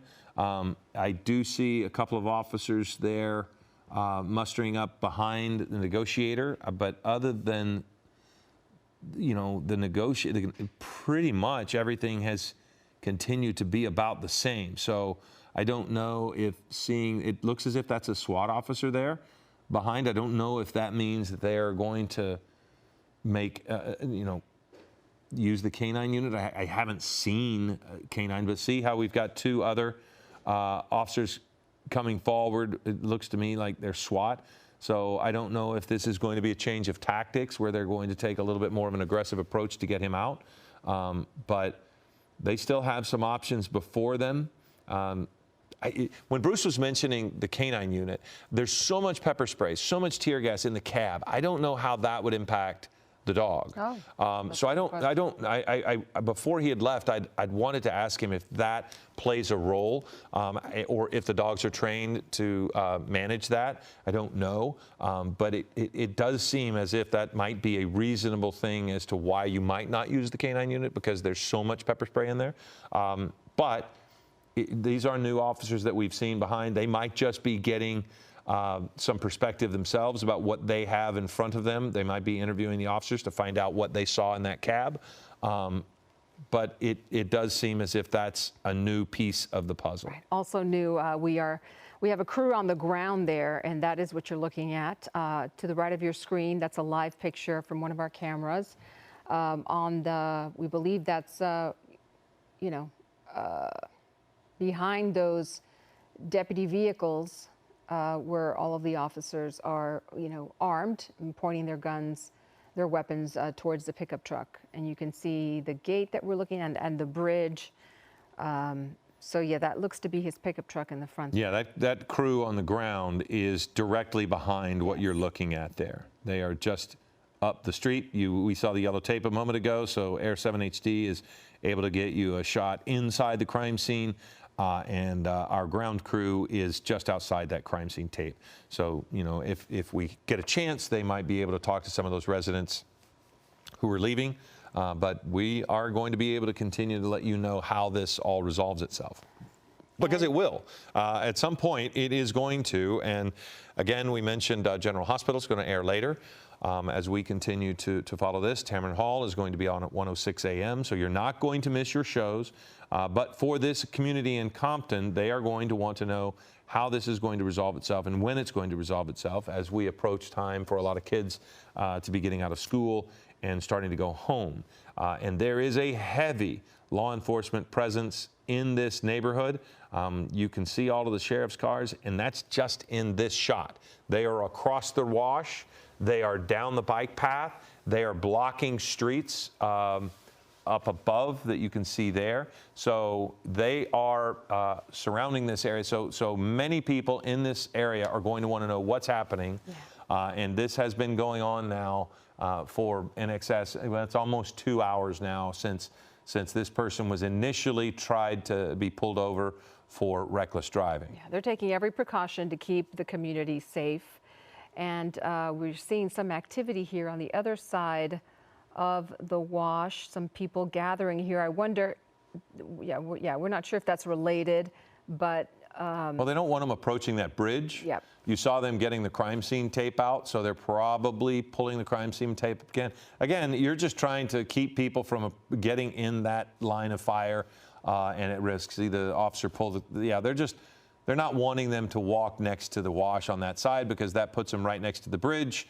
And if you think about it, they want to go across that bridge. That bridge is there because it's probably a heavily trafficked area to get back and forth across the wash, and they can't. And you can understand why sheriff's deputies don't want them to, because there are guns pointed right at the mouth of the bridge. And so you can't put people at risk due to this person's behavior. Right. And another thought that is that he may be a Compton resident. The pursuit, he stayed in Compton. He wasn't on any freeways. He seemed to be comfortable, with the streets, the lay of the land there. So he might be a resident, and we don't know if anybody who might know him or, watching this might be coming to the scene. And so it's maybe someone that knows him is trying to intervene. There seemed to be some conversations in that where we saw that the last grouping of people. We don't know. It's all speculation. But these are some of the things that we've seen in the past. I'm not sure why the officer is pulling back on that SUV, the second one there. That was the one that seemed to drive over the spike strip when they were pulling up to bump into the back of the first SUV there. So maybe that, yeah, he did. It's flat. A flat tire. Yeah, so they have flattened the tire there. And I don't necessarily know what is needed to move, other than maybe they're just wanting to move that vehicle out of the way. But they are repositioning it. And that vehicle, actually, what had happened was he had tried to push that SUV out of the way. And just as a precaution, they backed a second police car, sheriff's vehicle, up against the rear bumper. But when they did that, they actually ran over the spike strip that had been laying down to prevent the suspect from getting away, and they flattened their own tire because they couldn't pull it out of the way. We do want to mention, just again, we mentioned the housekeeping note just a moment ago, but because of this pursuit standoff coverage, Tamron Hall is at 1:06. General Hospital will re-air at 2:06 a.m. Clearly, you're not probably staying up that late if you're up at this hour, but you could set your DVR, but you will not miss the episodes. 1:06 for Tamron Hall, 2:06 for General Hospital. They will be aired in their entirety, because we've been staying with this so that we can make sure that this community of Compton knows what's going on at this particular standoff. Right. And again, the video that you are watching to the right of your screen that's live. It's not video. It's live. It's from our camera on the scene there, and you see the sheriff's deputies congregating there. They're just on the left side of your screen. You can see where they are standing. That's the wider picture, and to the right is from the ground crew. So you can see that they're just trying to figure this out and trying to persuade this suspect to turn himself in. We know that we believe there is a crisis negotiator there. In the live picture on the left, you can see that he is again gesturing his hands, trying to communicate or communicating with that driver. Again, just trying to put a stop to this before it escalates into something worse. But it does look like authorities are taking their time with this. There is no rush. They have evacuated, we think. We've seen residents leave, be escorted out of their homes. So we think that was an evacuation, an intentional evacuation. And we've seen that they've closed off streets in the community on the other side of the wash, and there is law enforcement on either side of that bike path. So they're doing everything they can to establish a perimeter and keep the community here safe. But in the meantime, this suspect is being very stubborn. He is not giving in. Well, they tried to throw water at him, and he was not falling for that either. He won't leave the vehicle. Well, and as you mentioned, the negotiator is there. And again, we have watched as he continues to inhale from a canister that I believe is still under his left arm, but I can't see it for sure. And it seems to me that it's been a bit since we've actually seen him inhale whatever he has in the canister. I think there for a time he was continually going back to it. He does have the I think vape right still. now, yes. He is still vaping, but periodically we would see him with the blue canister, and it is not a small canister. It is a larger one, but I just can't tell if that's what he's doing now, because we don't have quite the tight shot we had a moment ago. But it's just one of those deals where if they can separate him from his intake, for whatever is causing, whatever is putting him under the influence, if they can separate him from that, I feel like they have a chance to get him out of there. But if he continues to alter his own mental state, then this is just going to continue to do exactly, we're just going to continue to see the exact same thing. Well, they fired tear gas and pepper balls several times, and that didn't seem to affect him much. I mean, we did see him wipe his face, and he was in distress for a minute, but he has stayed put. This is the video on the right that I was referring to when they sort of, approached the vehicle. There's the pepper spray, we believe, and or tear gas. And see right there, he grabs it. He grabs. I think he is this throws the time it that out. he? No, that's the first time. That's I believe the first time. The second time they threw it into the actual. No, they threw it in. I just think he leaned over and got it and might have just put it right back into the back of his pickup, is what I'm saying. Each time they throw it in there, he grabs it and tosses it. Yeah. Another time he actually picked it up, threw it out the window. Now, one thing that I've noticed here, if you look at the live shot there on your left, the sheriff's deputy, or the sheriff's vehicle that was moved because of the flat tire, not because of, but in spite of the back tire, you see the SWAT team there talking to the negotiator. So he's going to be giving them all of the information they need in the event that they want to go in and talk to them. You saw that he was briefing them. Now you see him on the phone walking away. So he's going to be providing all of the information that his expertise can provide to people who are going to make the decision as to the next step for these officers. Because the good news on this is that this can be a very measured approach for deputies. They can take steps that are going to protect the person and the community and the officers. And this negotiator, this person who's been talking to him, is basically picking his brain. I mean, he's talking to him, he's trying to get him to end it, but he's also taking a read. He's also asking him about, what he's been doing, why he's here, what's happening. And all of those things are going to play into their decision as to what's next and what will be required to end this. I don't like to say peacefully, because peacefully would not have this in the first place, but less confrontation.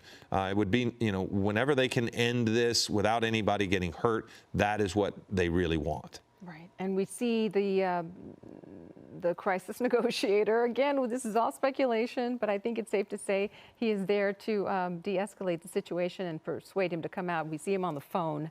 So maybe there's another request that he has made, and he is holding something. We don't know what that is. Hard to know. This process could take a long time. Well, it already is taking a long time. It has, but you can't really. To me, it's a reasonable thing. Why not wait? There's no harm to anyone right now. All of the folks that needed to leave their homes have left their homes, and they've gotten out if that was what they needed to do, or if deputies needed to move them out for their own safety. Either way, the people who live in those homes that we can see there, they at least, let's see, there were a couple with their child, and there were 3 other people. So we've seen 5, 6 people, 7 people leave those 2 houses. We've not seen anyone move out of the house where the dog is in the front yard. But again, the person just continues to use whatever substance he has been using, and it is. You just don't know when he's going to stop that, if he's going to run out at any point and stop it. But he's been vaping quite a bit. He also has the canister, which some people have told us it might be nitrous oxide. It could be anything that is in that canister. So, but he is inhaling it, which clearly we don't, has put him in a place of instability. So now here comes the negotiator again. He's coming back, and He's written some things down, it does appear. So maybe he's just taking his own notes, but now, you notice the hand on the shoulder. He's going to tell him, I'm here, and he's going to start talking again. So he has something in his hand, something that is black there that's in his hand. It could be a phone. Maybe that's what he's going to be able to provide. But clearly he has tried to engage with the guy again. And again, you and I have so little information, we have to speculate a bit, but maybe he was talking to family, maybe he's getting some details that, some specific words that might trigger the suspect to cooperate. Maybe a message from a mother or a father or a sibling. Again, we don't know what's involved here. But it does seem like this crisis negotiator is trying to communicate with him and persuade him. Well, he is talking to him. It doesn't seem like the guy's listening. But he's almost looking into the rearview mirror, and he could, he could at some point pass out. He could just get tired and fall asleep. I mean, you look at him, and I mean, he's not behaving as he was when we first started the standoff, when he was hanging out of the window, repeatedly inhaling over and over and over. And if in some way he is coming down off of his high, this could be, and that is if, this could be the moment where officers are able to reach him as person to person and convince him to come on out.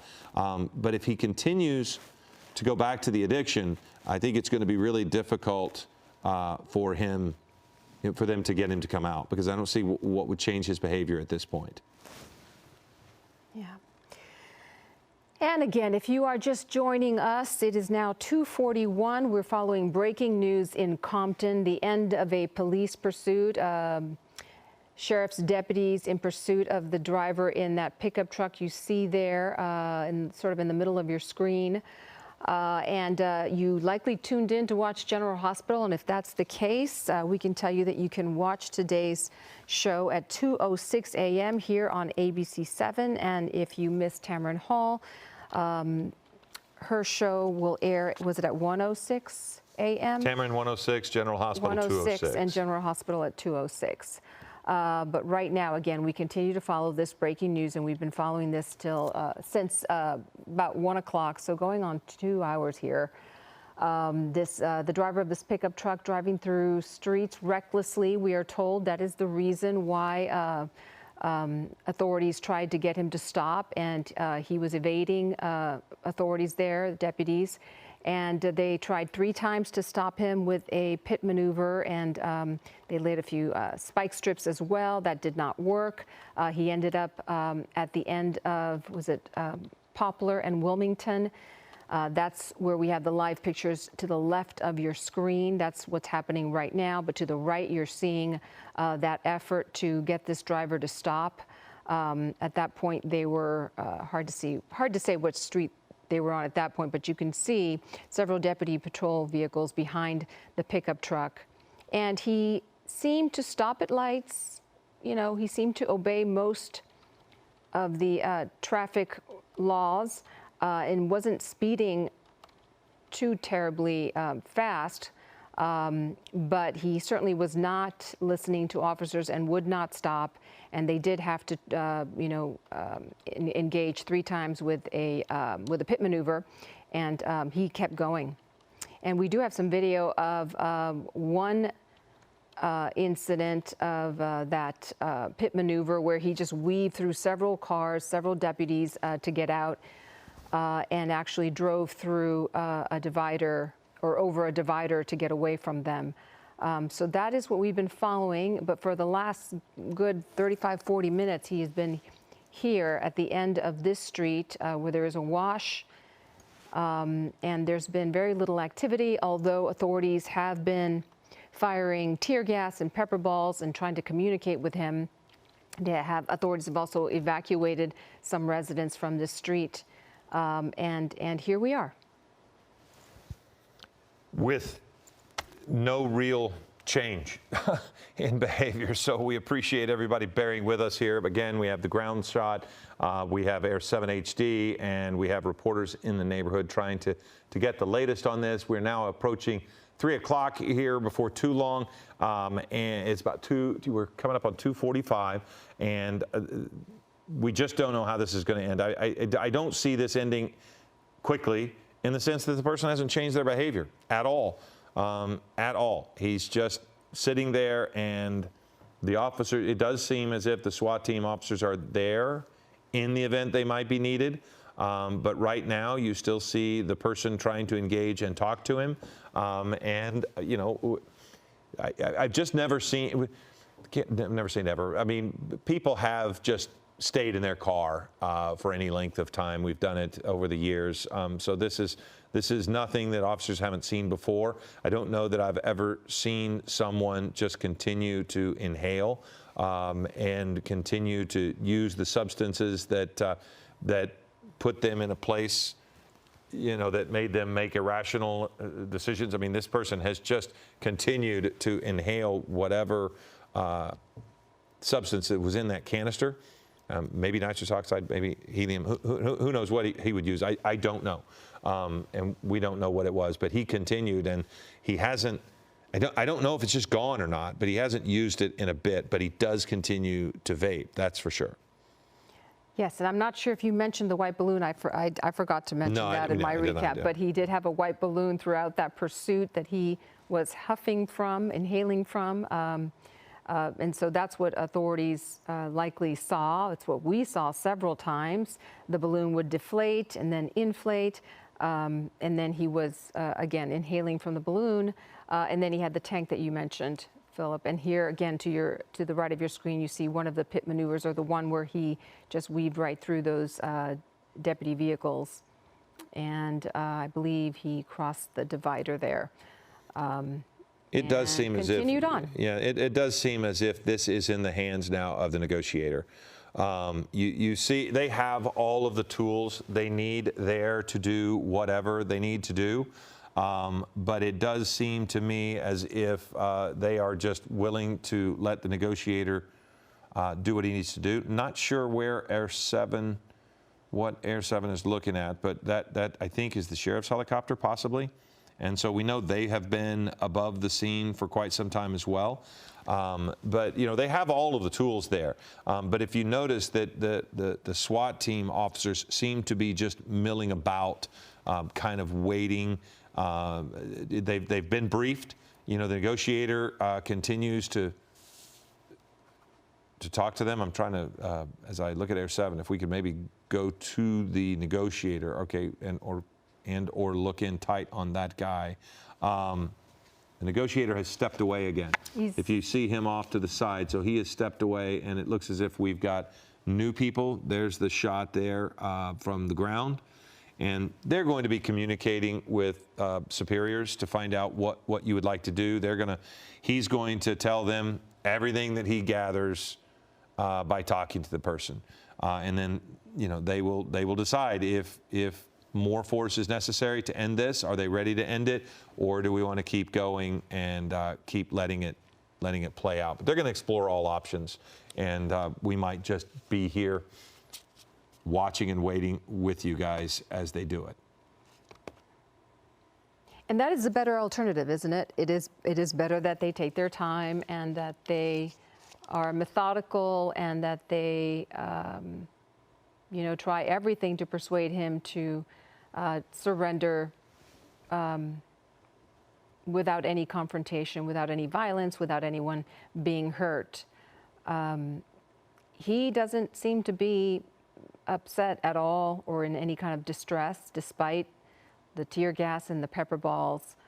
But again, as we've been saying, he's been under the influence, we assume, and that might be the reason why he is so calm at this point. And you know, he continues to watch them. It looks as if in the rearview mirror, and so he is just kind of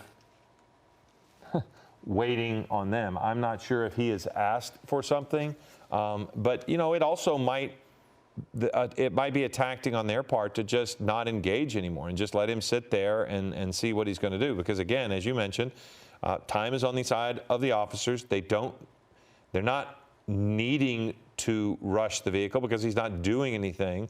At some point, you're going to want to let people start going back home. So you're going to have to either use a canine or approach him as they have done in the past and just take him out of there by force. But also, if he stops using the substances that he was using, but right now he's inhaling. He's still ingesting something. For sure, but we don't. What I'm saying is, I'm talking about the canister. Yes. That massive canister that he was using, and I don't know if is that what he's got in his hand there. It's hard to tell. I can't really tell, but at some point, if he stops doing anything other than maybe vaping nicotine, he will begin to sober up, and he will probably walk out. So there's the possibility that might be, let's just disengage. He'll stop eventually and come out. I mean, who knows? We don't know what their tactics are. They're not talking to us, but they're talking to each other.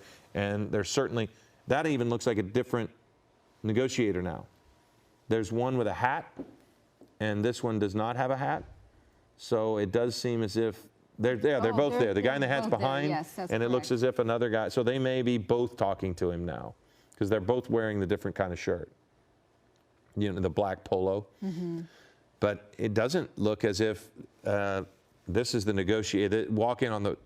If you look there to the right, that is the initial person who was talking to him, and he has walked away for a bit.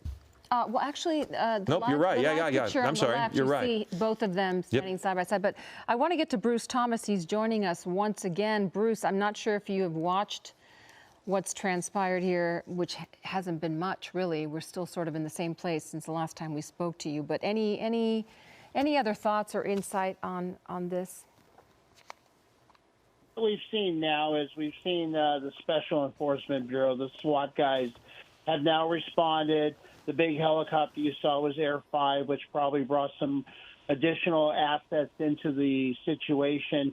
And SWAT is going to take over the operations. At this point, it is a wait and see, but at some point, this is going to have to change. Do you tell in is the negotiator, will he tell him you have a couple options here, or will they just come and surprise him and use measures that don't let him know what's coming? Yeah, you don't want to allude to anything you're going to do, such as a use of force. However, they are going to tell him, look, you are going to ultimately end up going to jail. Why don't we just end this whole thing? We got you water. We got you things you wanted. Got you a phone maybe to call relatives. Let's end this. Let's all go home. I will say, Bruce, I haven't seen them actually give him anything like that. So, I mean... yeah, I think it was when I think David was talking about earlier, they tossed water to him, I think, or something. Yes. Yeah, we saw them toss water, but I've not seen him... I think Bruce was saying just in general, sometimes they'll give a phone. We haven't seen any evidence of that, but maybe we missed it. Hard to know. But also I was thinking, is it likely that they're trying to reach his family, and maybe get their help to de-escalate this? Yeah, that's entirely possible. You run the license plate, send somebody to the house. Maybe, hopefully, that is a good address that they can talk to somebody there and say, hey, look why don't you come with us? Let's take you to the scene of this situation, and maybe you can talk to them. They're going to use every tool in their bag. And it does look as if the SWAT guys continue to talk to the negotiators. What do you think they're trying to learn from the people who are talking directly to him? Well, one of the things that they want to get is this person's state of mind. And everybody says, oh, that's kind of a dumb question. No, is he rational? Is he irrational? We know he's intoxicated, he's been using drugs. So at this point, if you feel you've gone as far as you can go, meaning the crisis negotiator, the CNT team, then at that point the SWAT guys will say, okay, we've gone as far as we can. Now we will put our plan into play. Well, Bruce, I don't know if you can see the camera shot, but they have changed some tactics that I would like to know what you think. Every officer has pulled back, except for now it does seem the SWAT guys are moving closer. Even they moved forward, and they're all of the regular, I want to call them regular deputies, short of knowing what I should call them appropriately, they've pulled back. There's no one around the vehicle anymore, and it does appear as if SWAT is, in your words, taking control here. Is that what I'm seeing when I see everybody stepping back from the vehicle? Yeah, what they are formulating, ideally when they move the other patrol car back, they want to bring the Bearcat in to lock the suspect's vehicle in, but in this case they can't because, as we've seen before, the suspect puts the pickup truck in reverse, smokes the tires, and backs into that patrol car. So they don't want to give him that out. But, yes, the SWAT guys have replaced all the regular patrol deputies on the scene, and at this point it's a SWAT operation. And what would they do next, do you think? Well, the SWAT guys come with various tools. The less lethal, the pepper balls, the tear gas rounds that they've had before, maybe even asking to deploy the robot, to deploy Andros, like we saw in the LAPD operation earlier, where they want to try to get up to the vehicle and put a flashbang in, maybe something to that extent so that the suspect just jumps out of that vehicle. They can do a swarm technique and take him into custody. We saw deputies escort some residents, but they have been using the property quite a bit going through there. Is it likely that they're strategizing to have some sort of activity come? Maybe there's I'm speculating, I don't know, but maybe have access to the vehicle from that property? Maybe have some other, I don't know. Yeah, Giovanna, that's a great question, a great thought. Ideally, when you have an operation like this, even though we believe the suspect is not armed, you want to take the normal citizenry, the normal residents, take them out of the problem, so they've asked them to leave voluntarily. And like you said, use the property as a vantage point, maybe to see inside the vehicle, to gain a fire position if possible. So, those are all things that are transpiring. Okay. Why would you not, since you have such access to this guy, we've seen them approach him through the passenger side multiple times, why would you not use a flashbang? It seems as if with all of the pepper spray, and here we come with the cat that you were talking about, but why would you not just toss one of those stun grenades in there? Would it potentially cause him more harm than necessary? Yeah. Because of the close quarters? Thought. Yeah, great thought. You're inducing an explosives, basically, into a very small cabin of a vehicle. And that can cause the cabin to catch fire, which becomes another problem for the officers. And also you can injure the suspect. And ultimately, and I know this is counterintuitive when I say it, but we're not here to hurt the suspect. We want to end this in a peaceful manner with the minimal amount of force being used. Giovanna is going to step out, and Colleen Sullivan is going to join us as we are approaching Eyewitness News at 3 o'clock. I'm Philip Palmer, and we are watching Breaking News. We're talking with Bruce Thomas right now as the sheriff's deputies bring in the SWAT. Is this with this situation, he's not really impacting the community at large. He's not hurt himself yet. And as you mentioned, you don't want to cause any harm. How long can you wait on something like this, and what would be the impetus to say, okay, enough is enough, as we see deputies approach right now? Well, I think we've been on this for almost 2 hours now, and the fact that you just said it's not impacting the public per se, it's not in the main street, but you are seeing the deputies approach, and I fully believe that there is going to be a resolution on this, that they're going to have to go in, open up the door, drag this guy out, and take him into custody. At this point, I think they've waited long enough. Well, we see the SWAT officers approach so that they could take something out of that sheriff's vehicle, and then now they are retreating again. So it is interesting. He turns around and watches. But what also is interesting is that he's monitoring them by looking in his rearview mirror that is there on the side of the driver's side. When they come from that other side, it's a lot harder for him to see what they're doing, because if you can just see, he's looking in that rearview mirror, and then when they start coming from the other side, it's not he can't look everywhere at the same time. So it is interesting how they approach in different manners, never in the same way. And they do have the negotiator, when he's talking, he's always over there to our screen right. Yeah, Philip, what I thought they were going to do was get a driver into that sheriff's patrol car and swap it out with the Bearcat, which gives them a tactical advantage to look down into the vehicle, a fire position sort of. But they may not be able to do that, but I thought that was what they were going to do. Well, they you know what, Bruce? I mean, they still could, because I'm not quite sure from our on the ground shot where the Bearcat was, but they still have the possibility of moving the disabled sheriff's vehicle, which we've seen, the one that is perpendicular to the scene. That one's got a flat tire. They ran over the spike strip with the second vehicle we see there. So they could be moving it out. It does look as if, Bruce, they positioned that so that there's a better protection for the officers as they're mustering there, and they can approach a little more safely in that circumstance. But, I mean, they would have to move. You couldn't use the Bearcat with that vehicle still there, right? I mean, you can't see. There it is. Okay, there we see the Bearcat, but they can't get it until they move that other vehicle out of the way. You know, yeah, as a supervisor, I'd be like, okay, it's got a flat tire. You know what? Let's just move it. Let's move it. Let's get the Bearcat in position. Let's put our plans into play here. Yeah. Hi, Bruce. Thomas, Colleen Sullivan join you. As always, thank you for giving us your insight in on this one, because we've been watching this for quite some time, where that driver really does not look like he is in any rush to get out of that pickup truck.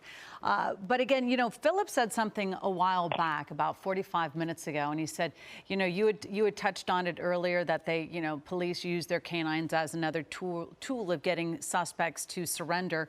But because of all the pepper spray and tear gas and possibly whatever this person is also consuming, would a canine not be really an option because it might be too dangerous? Great point. I won't use the word dangerous. I'll say more of a hindrance to the dog, as a distraction with the pepper ball and the tear gas in that vehicle. That may not be a viable option at this point. However, as the vehicle vents itself with the windows open, that now comes back into play. And as we've talked about before, canines are another tool. Yes, it looks pretty bad when a canine goes into a situation like that, and unfortunately may bite the suspect. But ultimately, it's a pain compliance type of bite. In other words, if you stop biting, the dog stops biting. Right. That's what they're trained for. Yeah. And here comes the Bearcat. Yeah, you can see a lot of activity. Now he's approaching, and we'll see what happens with the somewhat disabled vehicle. They were able to move it, but it does have a flat tire there on the front, we think, because it did look as if he drove over the spike strip, and that it doesn't immediately cause a problem, but it will cause it to go flat, and it did look like it was going flat. So now they have further resources in place. And Bruce, I liked what you said, the vantage point of being able to look down on the vehicle. When they approached and they threw the tear gas into the passenger side, is there an officer, because we saw they had 4 or 5 officers coming up, is there one officer whose job is to kind of watch the interior to identify anything that might be in there that could be used as a weapon? Do you have individual assignments in that manner, so that you can try to get more information out of the cab of that vehicle? Yes, great point. As a supervisor, I'm on scene. I am orchestrating what is going on. I am telling Deputy Smith, you're going to deploy the tear gas.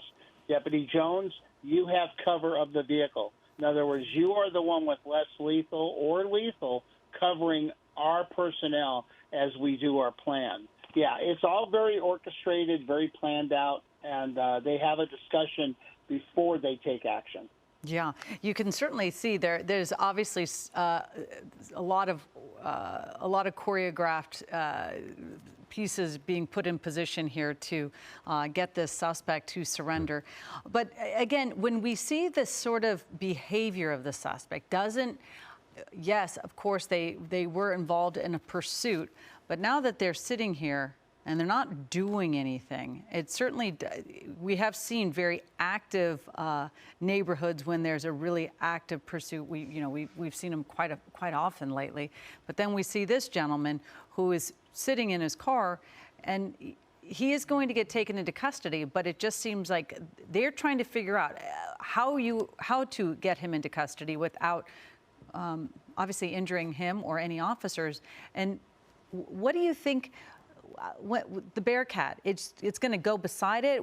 How is this going to give a better vantage point for the officers, since the officers seem to keep going right next to this vehicle with, a shield?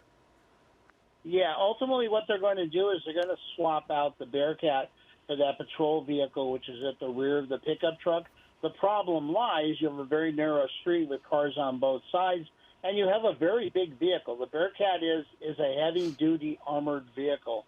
And when they move that patrol car, does that now cause the suspect to put the vehicle back in gear and back up, endangering the officers? Or are they going to try to deploy a spike strip to the rear or something like that? Well, I have not seen him inhaling recently until now.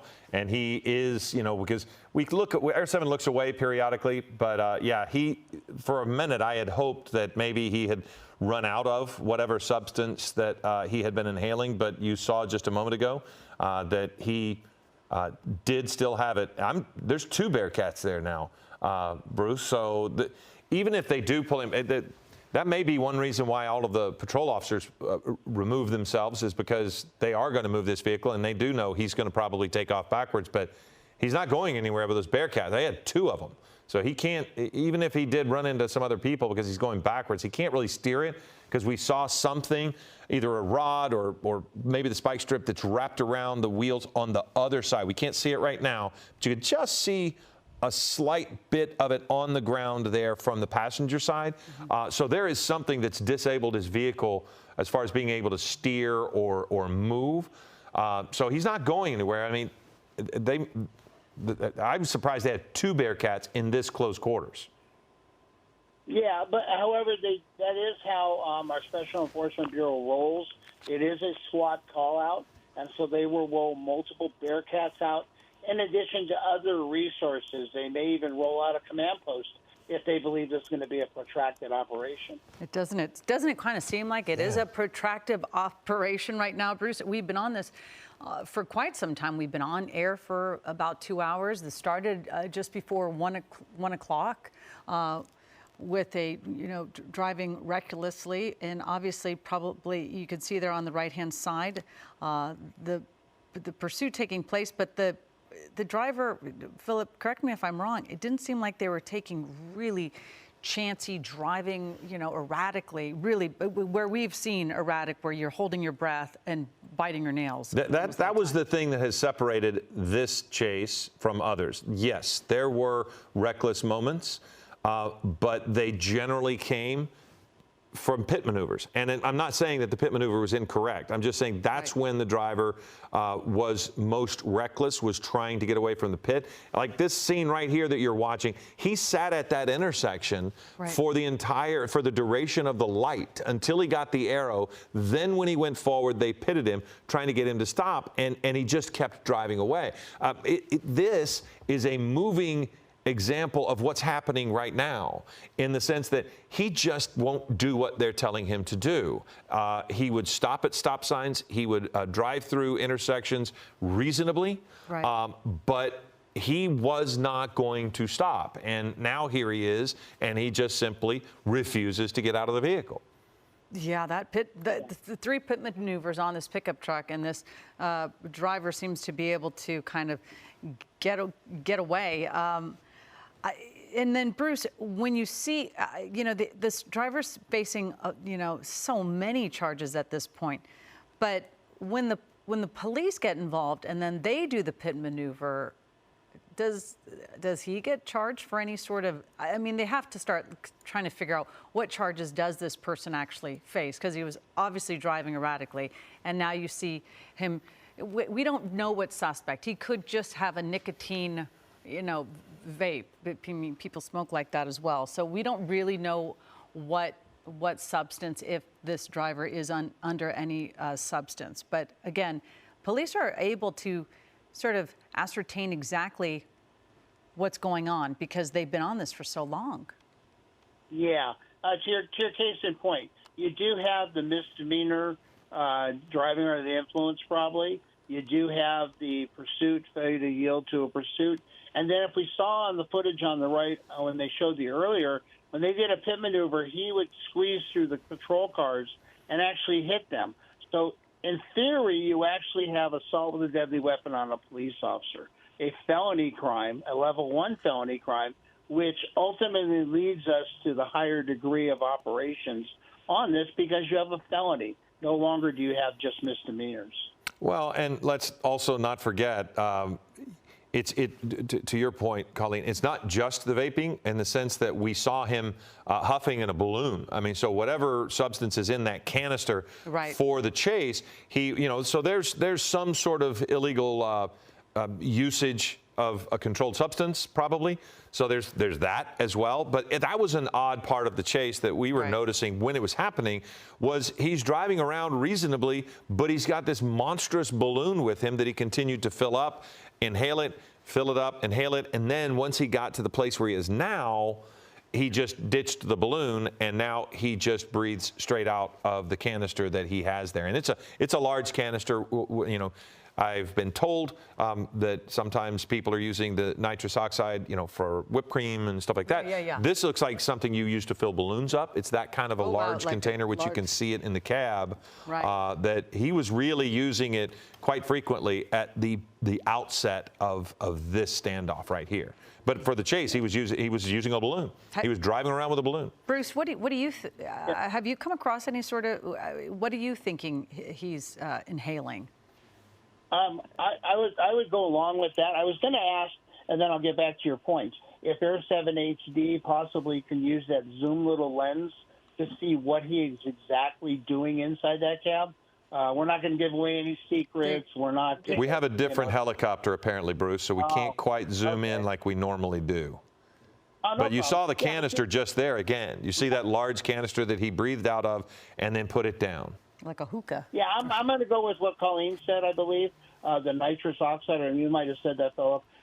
That's what he's doing, and he is ultimately high on that, and that's not going to change. And, that just compounds the problem because he is not in the right state of mind. Well, and it's not changing because he continues to use. It would be one thing if it was an empty canister now, and he would just be sitting there and eventually begin to sober up, in a manner of speaking. Yes, I mean, at some point you do sober up, but if not, if he continues to huff, I mean, if he just continues to use it over and over, nothing changes. And here comes the Bearcat. Yeah, now it'll be interesting to see how you have these cars that are parked. This is obviously a narrow street, and then you can see the barrier, so cars can't obviously go over and crash into the wash. So these are tight quarters right here, Bruce. Yeah, and what they're trying to do is they're trying to get that Bearcat to replace that patrol vehicle. And like we just talked about, it's a very tight street with cars on both sides. It's going to be tricky, but that's what they want to do, and so they're going to do that. How much is this shielding them from whatever he's watching? Because, if the difference between that Bearcat and that SUV is remarkable, and he's not going to be able to see as much. He hasn't been able to move for over an hour, but by putting that Bearcat there, he's not going to be able to see them either. Is that part of what they want to do, or is that just a product of what they're doing? Yes, definitely. You're 100% right. If he can look back and see what's going on, maybe he comes up with some other mindset. But the fact that the officers are shielded from his view and they're formulating their plan, bringing whatever tools of the trade to bear, he can't see that now. So ultimately, that does work out for the deputy's favor. But also, as we talked about, having that turret, that position of fire, we'll call it, where they can look down and maybe inject more less lethal rounds, maybe from a shotgun, more pepper ball rounds, and ultimately maybe more tear gas. Yeah. I think the amazing thing about what you just said about using more is how much they used already. I mean, they fired dozens of pepper ball rounds into the cab of that vehicle. And that is a closed space. You can see the residue on the dash. All of that white there is from the rounds of pepper spray they used.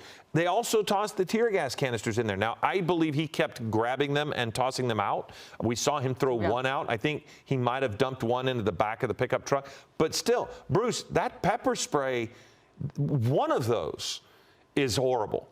And that much, I just don't understand how he can sit it. I do think they might have just given up thinking that that's not going to work. Maybe they haven't used that much more, but they've used a lot. Yeah, the pepper ball rounds that we're talking about, it's a regular paintball round, and it has the oil capsicum resin, or the OC spray, that used pepper spray in essence, and talcum powder, and that's used to kind of create a fog curtain so that the OC spray takes effect. But for him to just sit in there and take that, I can tell you, even just deploying it and being near it just wipes you out. So I am just blown away by the suspect's ability to take those rounds. Yeah, and you know, we were talking about it earlier. It seemed like we had a negotiator on the scene trying to get the suspect to surrender. You see him, Philip, doing whatever you were just talking about, and you can see the canister right there. I was trying to read about the effects of this sort of drug, and it says it's a very quick high. But of course, I don't, you know, and you can purchase nitrous oxide. Well, let's ask Bruce. I mean, if you're talking about a substance that's just getting you a quick high, does this I would think that if it's a lingering effect, that's going to be, you know, that affects them because it sticks around for a long time. If it's just a quick high, I mean, how does that change things? Well, you know, we talked about, you know, the nitrous oxide. Yeah, it's available to purchase. You can also, you know, as you were talking about huffing from the spray cans that was very, very big, you know, in the 70s and 80s. So, yeah, the high lasts for a while. It's like you're buzzed. You're under the influence, and that can last for a couple of hours. Wow. Yeah, it just says that, you know, that users will huff or sniff it, and it's a fast high. So I don't know what type of what kind of behavior somebody would sort of exhibit if they are using something like this.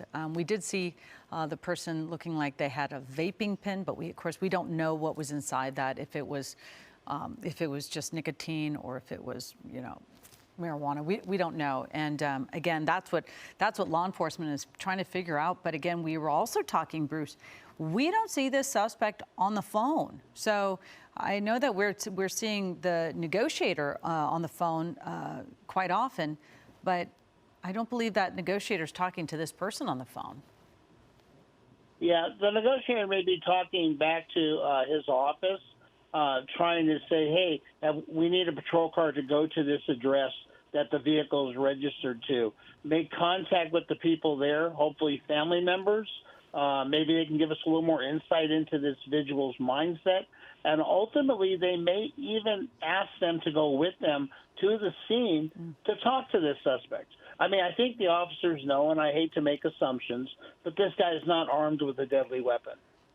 It does, because we talked about that. They've been able to walk up and look into the cab. There's not, you can't ever make with 100% certainty some sort of speculation like that, but you've got a pretty good idea. Plus, I would assume his behavior is such, but you know, they're not talking to him anymore. The negotiators that we've seen are back there talking to the SWAT officers who are behind the Bearcat. So do you disengage at some point, Bruce? I mean, is there a step where you go, okay, enough, we're not going to talk to him for a little while and let him sit over there and think? I mean, is that a tactic? It can be. The crisis negotiator or the CNT team member has made the decision that, you know what, I'm not getting anywhere with him. He's irrational. He's yelling at me, whatever. He's not doing the things I would ask him to do. So I want to give him some time and distance to think about things. Maybe I will reengage, or maybe the CNT deputy has told SWAT, you know what, I can't go any further with this. ultimately it's now your handle. Yeah, and then when you bring out the Special Enforcement Bureau, what is, how that sort of triggers a whole new set of rules and it sort of elevates the situation. What is it that they're seeing that with this person that they would need to bring out the Special Enforcement Bureau? Well, what you have is what we call a 927B, or a barricaded suspect. You have a suspect which could be in a house, it could be in a shed, it could be in a vehicle. They do not want to comply. They are not getting out of the vehicle.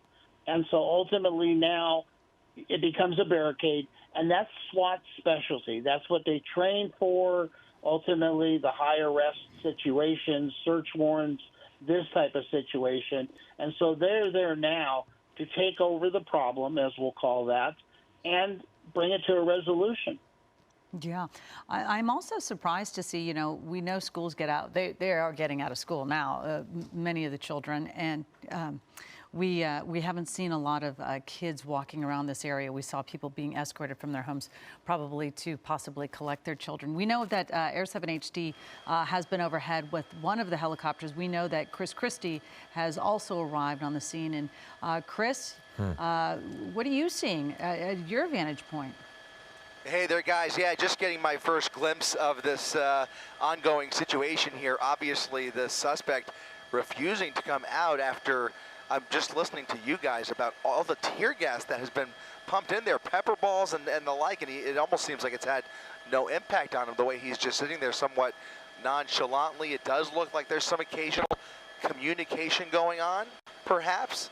I'm not sure if you guys have seen him on the cell phone yet, but just looking at the posture here, you can see those SEB units behind that Bearcat appear to be strategizing and trying to figure out what their next steps are going to be here. The one thing I can tell you, knowing whether that, without knowing whether that vehicle is still capable of moving, it certainly appears disabled for some reason. He came to a stop here, but there's not really anywhere for him to go, I think, is the larger point. They do have both sides of that bike path completely blocked off, so that's not really an option for him. There's actually some degree of water in the wash there, and that's it. So we're just to the west of Wilmington along West Poplar Drive. They have a pretty secluded area to work with here without the risk of crossfire or anything like that. And so it's really up to them. I mean, they have time on their side here to take this as long as he is willing to play games here. At some point, they're going to have to make a decision whether they want to use some more force. But, they could sit here all night long, as Bruce has been saying, and bring out a whole command post to babysit this guy all night. But it's just a matter of what they know and what we don't know in terms of, what other threat is he posing in there? Does he have a weapon? I'm not sure if we've already discussed that. Do you guys know if he's armed?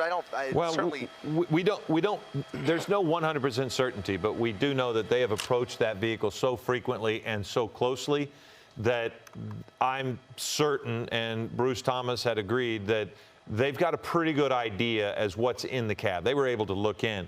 I can tell you that from your shot, what we saw just a moment ago is just another little thing that is being done, and that was removing the dog from the grass. They removed the people. The dog across the street had been there throughout the duration, just kind of casually laying in the front yard. And in your shot, we saw a deputy take the dog and remove the dog. So I'm saying that from the sense that, as Bruce has been talking about this is a SWAT operation, and everything is going to be in place so that no one else gets hurt. There is no other problem. You see that the Bearcat is parked in the yard. So maybe they were just moving the dog so that the dog doesn't run away and become a problem. Who knows? But the patrol deputies did move back away from the vehicle. SWAT came in. They put the Bearcat in. They have clearly taken over, which Bruce told us that's what they were doing. But they've also kind of removed the negotiator from direct communication with this person. They were right next to him. They were actually able to talk back and forth, but they have now moved back as well. So I don't know if that is a sign, if Bruce is with us still, I don't know if that's a sign that there is an indication that they might be getting ready to move forward, but they are seeming to move all of the obstacles out of their way. Yeah, the only obstacle left, I think. I'm sorry, go ahead. Yeah, I'm sorry, Bruce, go ahead. I was just going to say to Philip's point, it looks like SWAT is formulating a plan, and they are going to tactically approach this vehicle and render this situation neutral. And then, Chris, what were you going to say? I was just going to say, my guess, and I wonder if Bruce would agree here, that when they do decide to make their next move, I wonder if they will actually put that Bearcat in reverse and replace that Interceptor SUV with the Bearcat to kind of bring that Bearcat as close to the vehicle as possible. That might be an indication, and oftentimes we do see that, but might be an indication that they're getting ready to move in and get that arrest team even closer to the driver's side of that vehicle to eventually pull this suspect out. I would not be surprised either if at some point we actually see some of those SEB officers make their way to this side of that wall, this side of that divider that is adjacent to the white pickup truck there. What do you think, Bruce? No, I totally agree with you, Chris. The problem lies, as we talked about before, probably while you were en route, that police interceptor there, once they move it, if the suspect vehicle is still drivable and he has distributed that kind of information by squealing the tires and smoking them, he's going to back up into the Bearcat, and that may just ramp up the whole thing to a situation which they don't want. So they may just leave it and have to approach anyway. Yeah, I tend to agree with you there, especially if we are not confident that that vehicle is disabled. I know there was some talk earlier. I was listening to the coverage of a spike strip. Was it a successful spike? Have we been able to get a good look? I'm having a hard time seeing through the fence here. Are those front tires flat, or are they still? No, we do believe the spike strip damaged one of the patrol cars, the SUV that is in the driveway. It did appear he had a flat.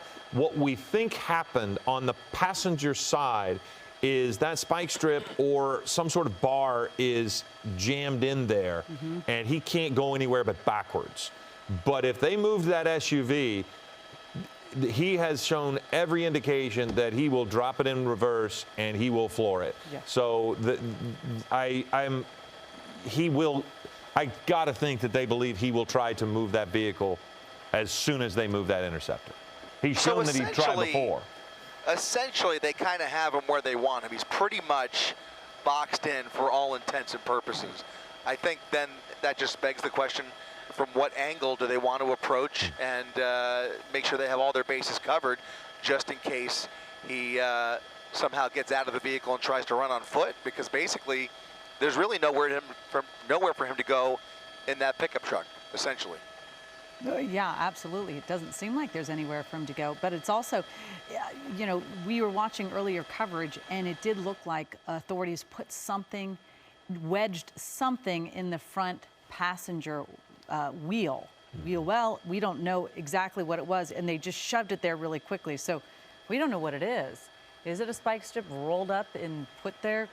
We don't know, but we have seen this driver absolutely floor it when thinking that they are going to be able to push that cruiser behind the pickup truck, which didn't work at all. During the pursuit, when they threw the spike strip under him, has he actually made contact with that black and white? Has he actually? Oh yeah.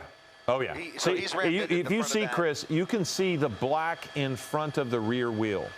That is rubber. That's how far he has been able to move the vehicle by going in reverse. He had him smoking to the point where briefly we thought he might catch those tires on fire just due to overheating. But we did see during the chase, when they threw the spike strip in front of him, it stayed under the truck and it's still there. So he never, somehow it entangled underneath without actually flattening the tires.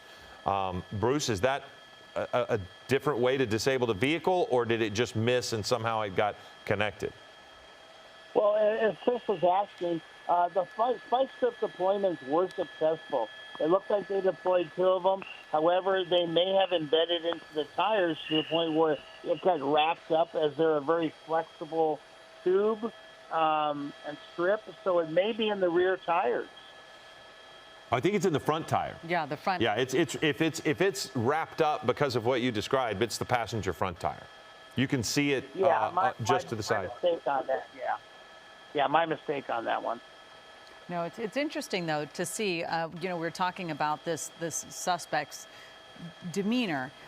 The SWAT has come up. The officers have approached this vehicle several times, but we are going to stay on top of this. We're going to go to World News Tonight with David Muir, but we're going to stay streaming on abc7.com or on your ABC7 Los Angeles app. But stay with us, and we will, of course, have more for you on Eyewitness News at 4 o'clock. Okay, so again, we will stream this on abc7.com. So if you'd like to stay with us. But again, this suspect has been on the run with a standoff for in excess of 2 hours. We'll make sure we update you throughout the evening. See you at 4 o'clock.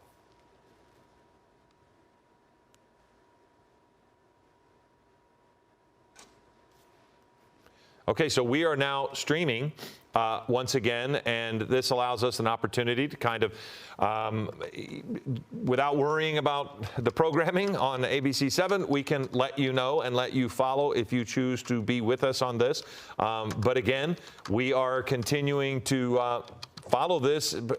And I believe Chris Christie is still with us. Colleen Sullivan is still with us. We can certainly continue this for the next half hour while World News Tonight is on. This is in Compton. There for a minute, Chris, you know, when we first saw this, I was concerned he was going to make a right turn.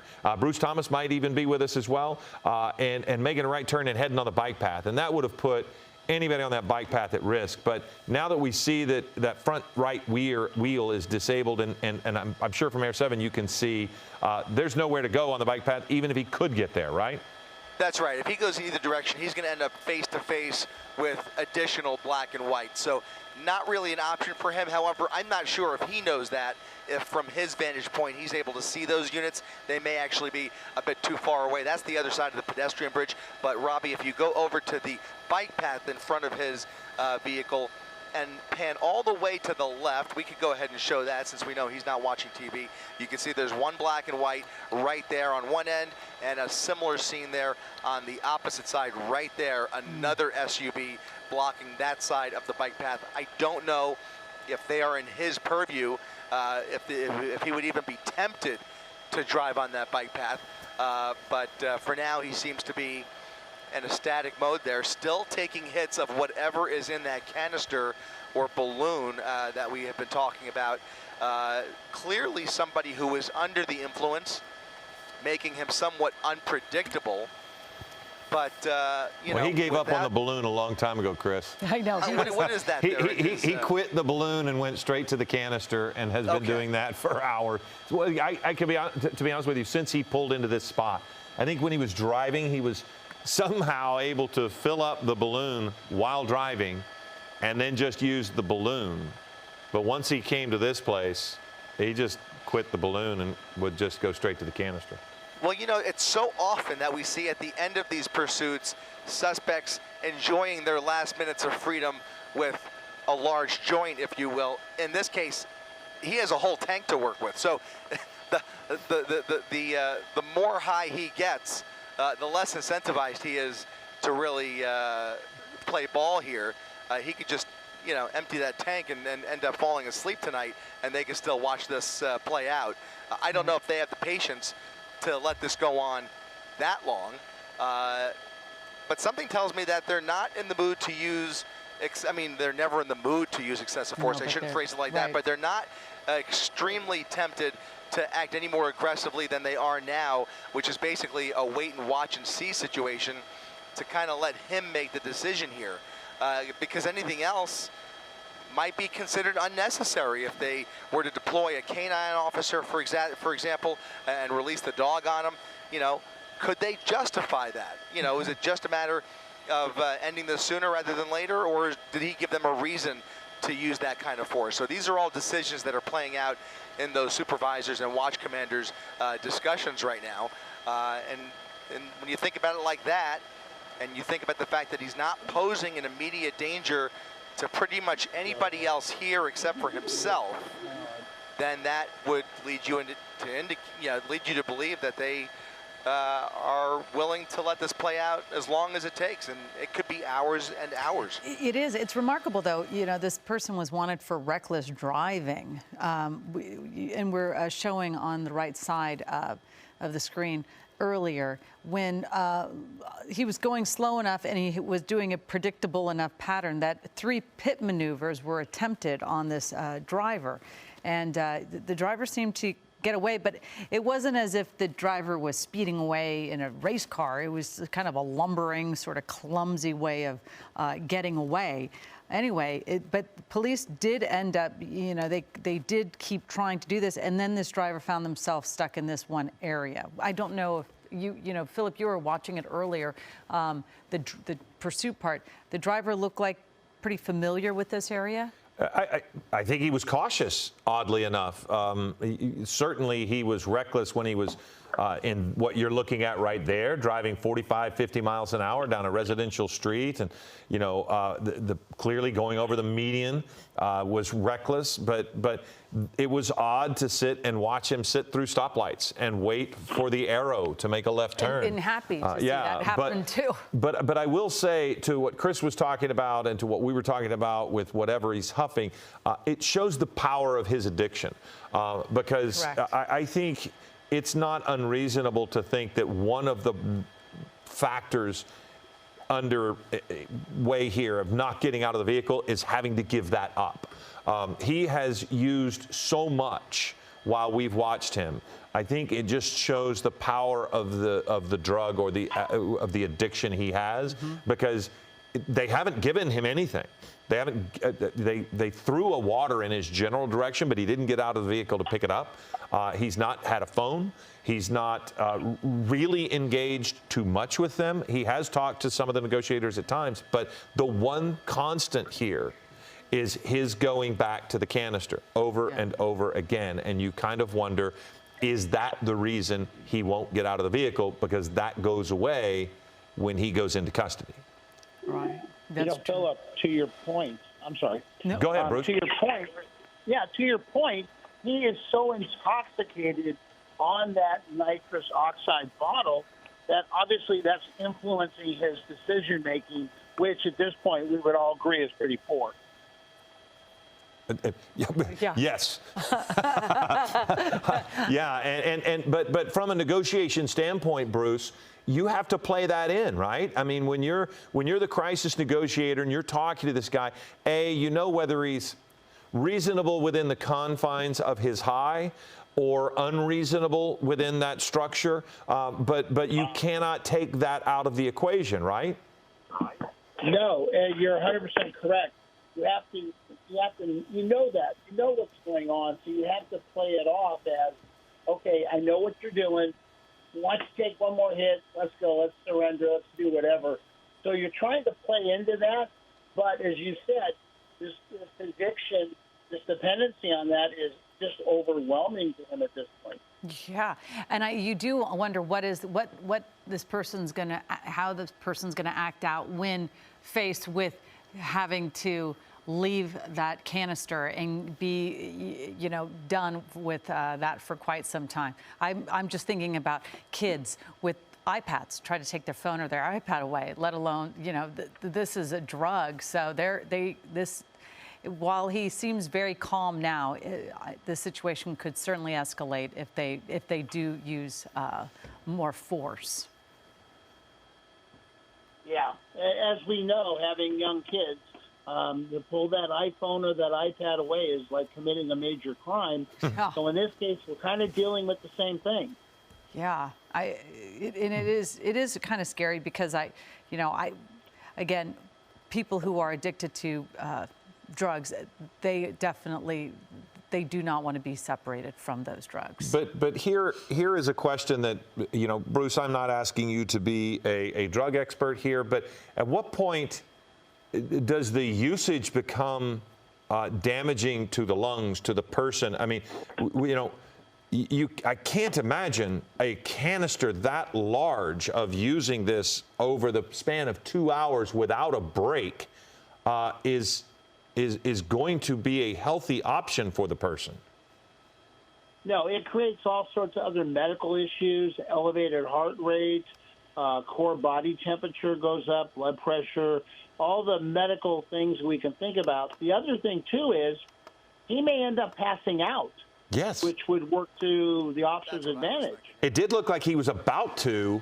About 45 minutes or an hour ago when he leaned his head, like right now. I mean, he looks as if he's drunk, you know.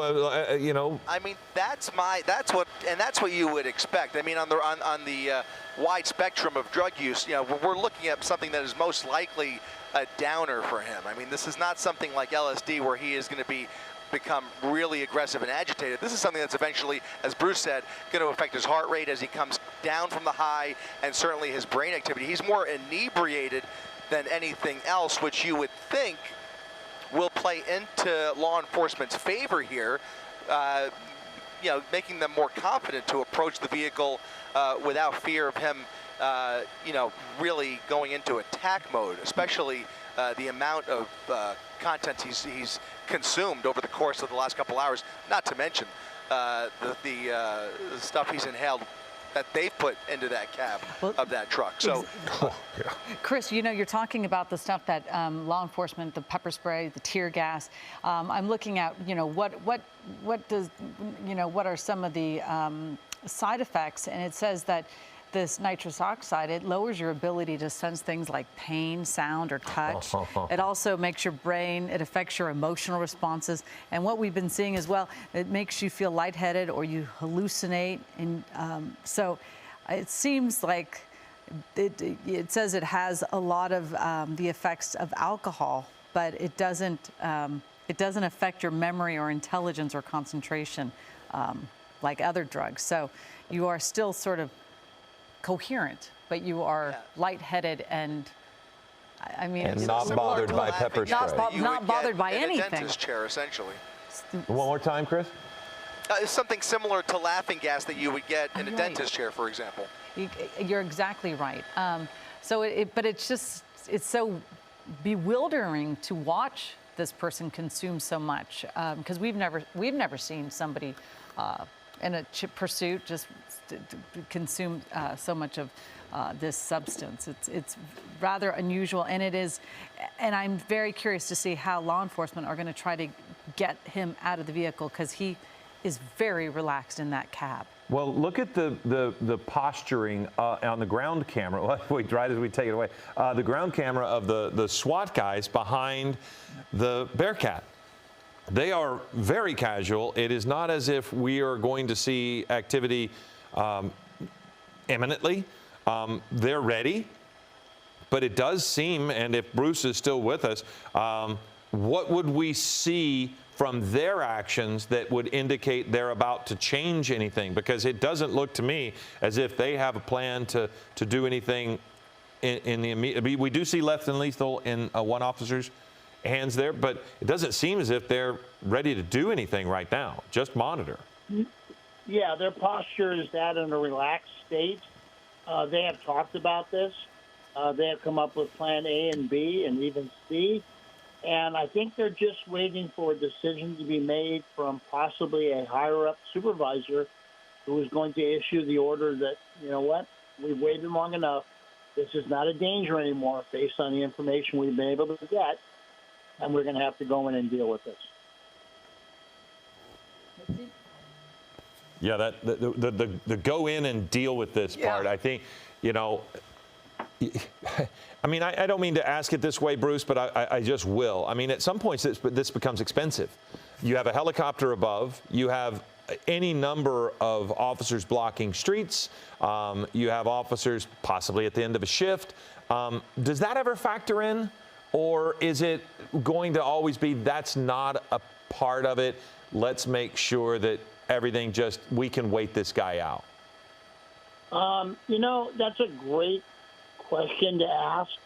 No, it doesn't become a factor because in law enforcement, we're kind of writing blank checks for operations like this. However, to your point, you're not only impacting the citizens of Compton because now they're not getting routine calls for service handled, emergencies are getting handled, but also if Century Station have to responding with personnel or other stations sending personnel to cover those stations now. So it becomes a domino effect.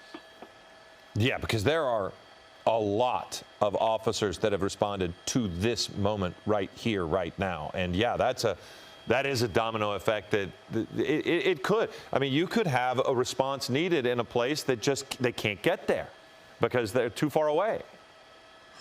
Yeah, exactly. And now the drain on the resources, as you have said, becomes important. This has been going on for almost 3 hours now. And at what point is enough enough? And I think that's what they're talking about. And there are decisions that will probably be made that we don't know right now, because I think if what you're saying, the domino effect of other calls in the community, if they reach a point where those calls are, becoming more of a burden, and that burden can be relieved by ending this, it does seem that could be a tipping point. Sure. And ultimately, when they first approached and they deployed the pepper ball and the tear gas, and this is just my opinion, being a former supervisor for 30 years, I felt that was their opportunity. For whatever reason, they didn't pursue it. But I think they've had multiple chances to go in, grab this guy, and drag him out of the vehicle. And I hate to be so graphic and so rough, but I think, back in the day, that's what you've got to do.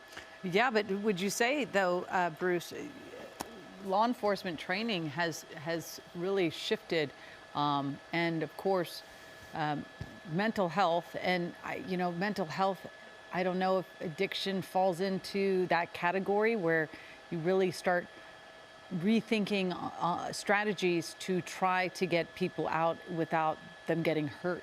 And I mean, it's definitely, it's obviously you've seen it change over the course of many years. Yeah, Colleen, you're 100% right. Mental health issues, which is what we deal with on an ongoing basis every day, are huge. The political climate is, are we really going to, how do we deal with a person that's a diminished mental capacity? That's a huge conversation. But ultimately, you do have to lay hands on people. You do have to use force. Obviously, we're trained to use minimal amount of force to effect the arrest. And in this case, they probably are going to have to use force on this guy. Not lethal, maybe not even less lethal, but grappling, wrestling will probably have to be done. Yeah. There was a moment, to Bruce's point, that when they approached to the passenger side, you kind of thought they were going to open that door. And is there a reason, Bruce? It makes sense. You don't want to put officers in direct fire of each other, but is there a reason why not to approach both sides? Open the door in one sense and drag him out in the other. And again, I know you don't want to put an officer in the line of fire of another officer, but it does seem as if they approach that one side, but they don't approach the other. And to your point about, I'm kind of curious why they haven't tried to pull him out, other than they don't want to hurt him. But is that a tactic that would never be used? It's not a tactic. I understand what you're saying, and in this case, you're not really putting, you never want to put another officer in the line of fire. Exactly. But in this case, I think they were confident enough the suspect was not armed to approach and deploy the things they did. So I don't understand why they didn't. However, that's an on-scene supervisor call. That is something that will be talked about in the debriefing, or tactical hot wash, as they call it, to find out maybe why the decision wasn't made at that time. Right. It is interesting because, Bruce, you've been involved in so many situations, and so many situations for the first time. And so then you have to, like you said, I call it debrief, but the point is that every single time you are faced with a different situation, law enforcement have to come together and discuss what worked, what didn't, why we didn't use one. I do think that maybe their supervisor will say, what was it that stopped you from going and getting him out of the vehicle when you saw that he wasn't armed? Or, I don't know, but it seems like they do these debriefings pretty quickly after the situation occurs, correct? That's correct. They'll do the debriefing, and also it's It's a very open and honest debriefing. Rank has no place in it. And if you think I did something wrong, you call me out on it. If I think you did something wrong, I'm going to call you out, because ultimately it's to learn, it's to do better, and it's to become more professional in the job that we all chose. Chris Christie is still in Air 7 HD above the scene. Chris, have you noticed, from your perspective, I mean, you can see beyond what the camera is showing us. Have you seen anything change as far as the surrounding area? No, and I think that's indicative of something in and of itself. And just looking at the posture, as we were talking about earlier, especially those men behind the Bearcat, especially that lead Bearcat there, they are in a very, very relaxed posture, a very wait and see, almost as if, as Bruce had mentioned earlier, they are just waiting for the word go. And so I think that's what they're doing. I think they're waiting him out, and also waiting for the ranking officers up the food chain to make the call to go ahead and extricate that driver from that driver's seat. Now, what might we see before they actually approach the vehicle? I think it's interesting. I mean, I would expect, as you were talking earlier, Phil, maybe you would have 2 arrest teams. In fact, it would probably likely have 2 arrest teams come from either side of the vehicle. The only open question is whether they send somebody out to that bike path and either block it closer to, or do they send manpower, or perhaps even send that other Bearcat onto the bike path just to kind of box him in more securely if they are at all afraid of him trying to move that vehicle any further. So that might be some prep that we would see that they might want to take before they actually approach the driver's side door and just pull him out. But other than that, I mean, from what I see, nobody's moved. The only one squirming is him, and they just seem to be waiting for the word go to make their next move.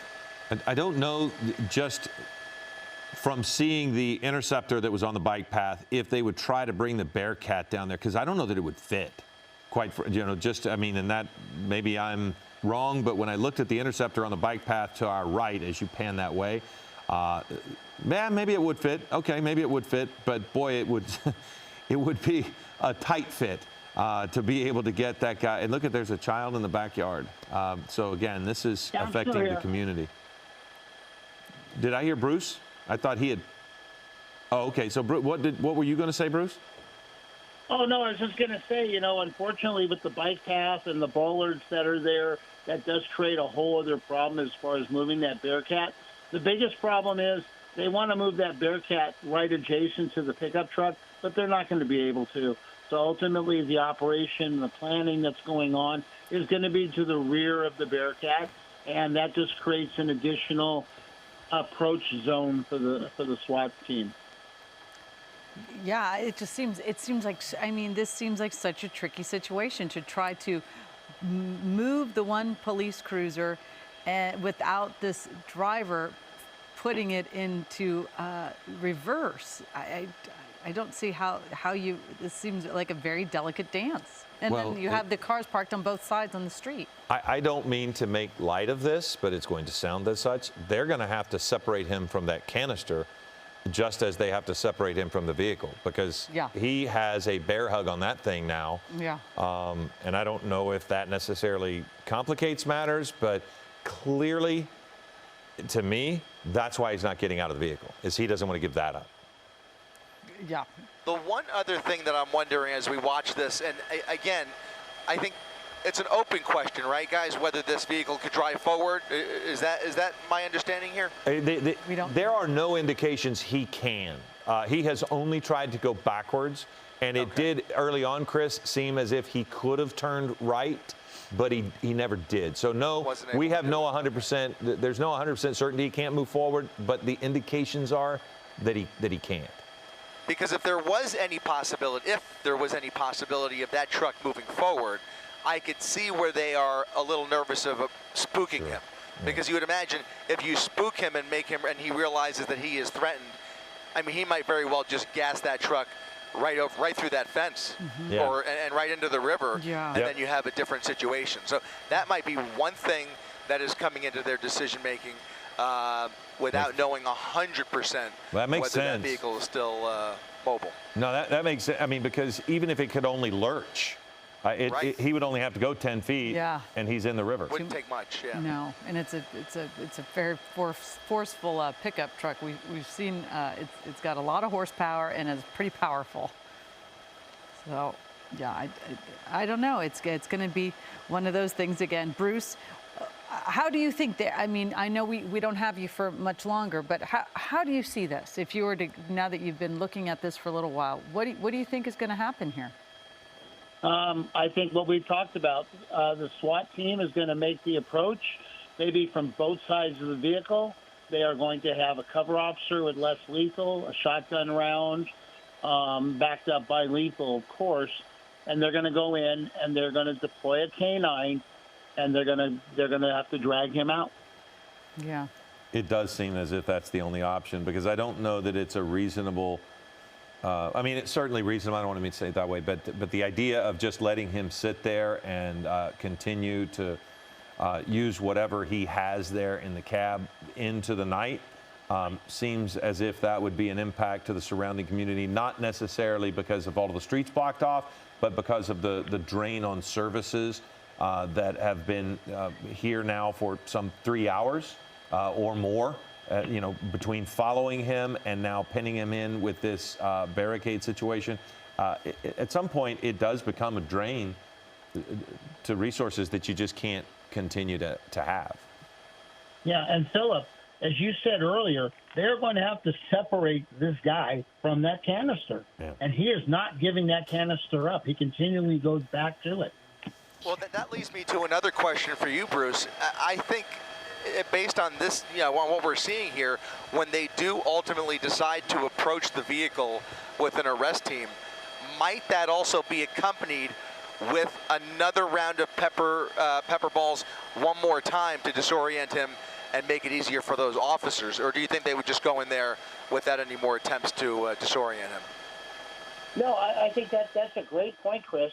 They do have gas masks, and they may go in there and deploy that. And obviously they won't be affected by the gas masks, by the gas running mask as the suspect would. But yeah, that's a whole other conversation too. And is that canister explosive? Are they going to have to take a fire extinguisher just in case? Right, they don't want to do anything to compromise that tank. God forbid it's flammable. Yeah, there are a lot of pieces to this puzzle, which I'm sure they are talking about. Very, very peculiar. Just seeing him sit there so nonchalantly. I guess one thing that the pepper spray would do, the pepper balls would be, I would think he would be more likely to drop that tank at that point too. Yeah, that's true. But you have pepper ball. I had a situation over 15 years ago where I had a guy with a gun in the car, and we made the decision to throw a rock through the windshield, waking him up, and he bolted out of the car and left the gun. So it's the same kind of thing. We will have to distract him to get him out. All right. We are actually, David Ono is now joining us. Colleen Sullivan in for Ellen Leyva and David Ono. We're starting Eyewitness News at 4 o'clock in just a moment. But again, we're staying live on this situation, this barricaded situation. We have breaking news. Yes, a standoff still underway with this reckless driving suspect, and we've seen this standoff for quite some time now with very odd behavior. We're going to catch you up on everything when it comes to the details of this pursuit, but this has been a long afternoon for the officers in pursuit, and as you can see, a lot has happened in the time that he has just been sitting there with strange behavior inside the cab of this vehicle. Yeah, there was 3 separate pit maneuvers that took place. This driver was able to maneuver away from law enforcement to then find themselves here on the Wash at Poplar Street and Wilmington Avenue, and that's where you can see the Special Enforcement Bureau responded. This is Eyewitness News with live breaking news. We have breaking news. A standoff still underway in Compton with a reckless driving suspect who prior to this led police on a wild pursuit. I'm Colleen Sullivan. Ellen Leva's off today. All right, David Ona, let's go to Chris Christie live at Air 7 HD with the very latest on this bizarre pursuit. Chris? That's right, David. The end of a reckless driving pursuit, including multiple pit maneuvers, ending here at pretty much a dead end, the end of Poplar Street, just west of Wilmington Avenue at a bike path. In front of that pickup truck is the wash, where that is basically the end of Poplar Street. They have both sides of that bike path completely blocked with black and whites, and now you see that Bearcat right behind that primary unit with additional SEB officers ready to make their move and extract the driver from that vehicle once they get the go-ahead. It certainly appears at this point that they are waiting for those higher-ranking officers to make that call. Right now they have used a number of other tools at their disposal, including several rounds of pepper balls and other tear gas to try and agitate that suspect and blind him. However, none of it had the desired effect of smoking him out of the vehicle. He has been pretty nonchalant there for a while as he continues to take hits of what appears to be nitrous oxide from a tank that he is clutching onto in the driver's side there. So certainly somebody who is under the influence of something, refusing to come out of that pickup truck. Time is on the side of law enforcement here, and right now they are using all of that available time to bring this to a peaceful resolution, guys. Back to you. Absolutely, Chris. So we are going to stay on top of this. We're going to keep checking back in with this breaking news throughout our newscast. But again, we also have a lot of other news to get to this afternoon. Let's talk about it's a new storm that's heading our way. It's expected to bring more rain than snow to our local mountains, but that could present a whole new set of problems for people living there. Inland Empire reporter Leticia Juarez is live now with more. Leticia? Well, I can tell you today's been a good day in the mountain communities in the fact that it's been clear weather, sunny skies, allowing people to, if they can, even get out of their home.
coming to us, I think.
Is sheriff circling? Are they down? No. I wasn't sure. Okay.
Minute and a half. Copy that.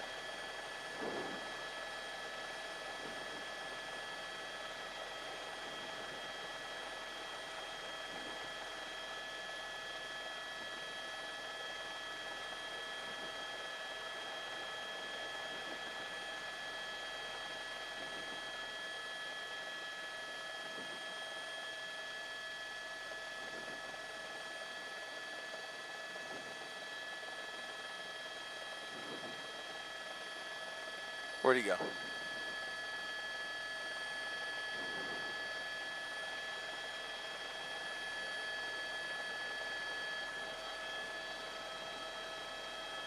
$30 seconds. Did you see where he went, Rob? North or south? Yeah, I didn't see it, but yeah. Yeah, I just want to see. Oh, I see it. There he is. There he is. Yeah, they're going to come down that. Yeah. Copy.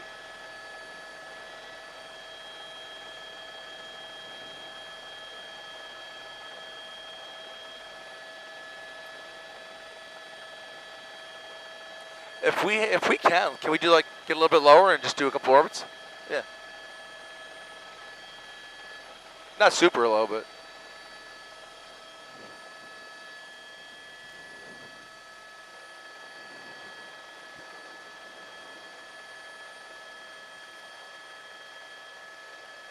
A moving shot's fine. You can start.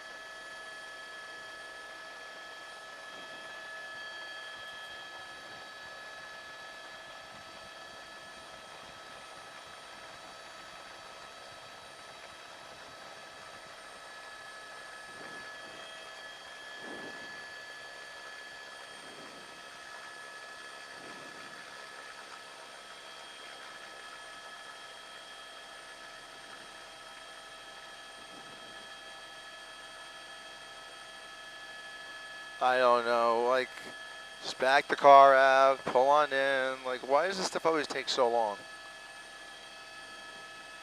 It's,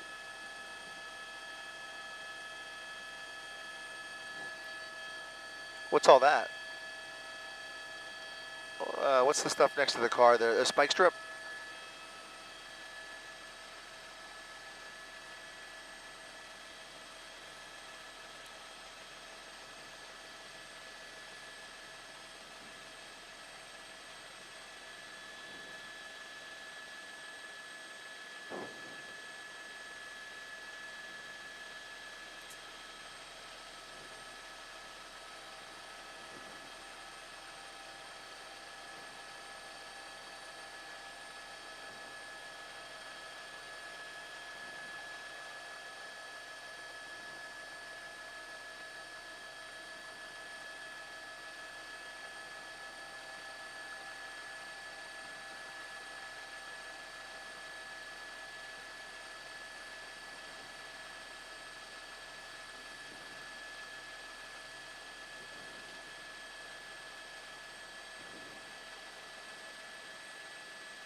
We'll bring it back here when they come to us, but show me that Bearcat again, the other one.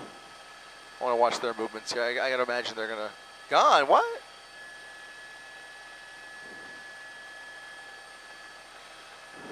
Maybe they don't have enough room to go down that side. I think the other side looks a little bit wider.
Yeah.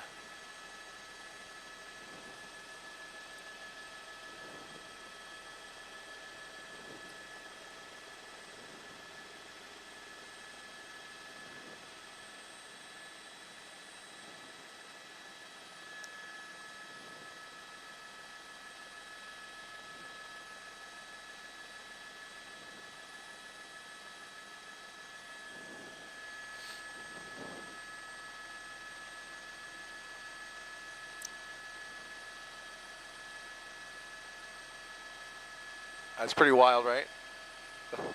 It is. My gosh. Why is that so exciting?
Hey there, coming to us for a minute and a half.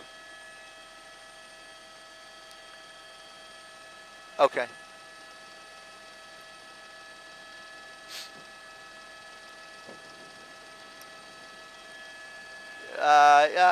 Another about 15 more minutes. Copy.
It sure has been a strange one, Colleen. Once again, continuing to follow the standoff at the end of Poplar Street and Wilmington here in Compton. That pickup truck has not moved an inch since the end of this pursuit. We just came around and saw the spike strip still underneath the vehicle with the rear tires flat, not really anywhere for this suspect to go.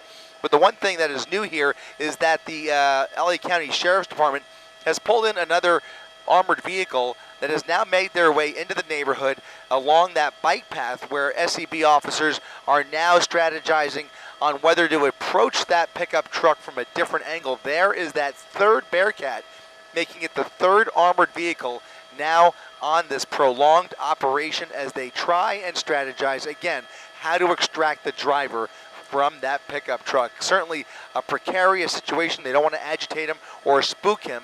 He is believed to be heavily under the influence, but again, we will continue to monitor their each and every movement. Reporting live from Air 7 HD, I'm Chris Christie, ABC 7 Eyewitness News.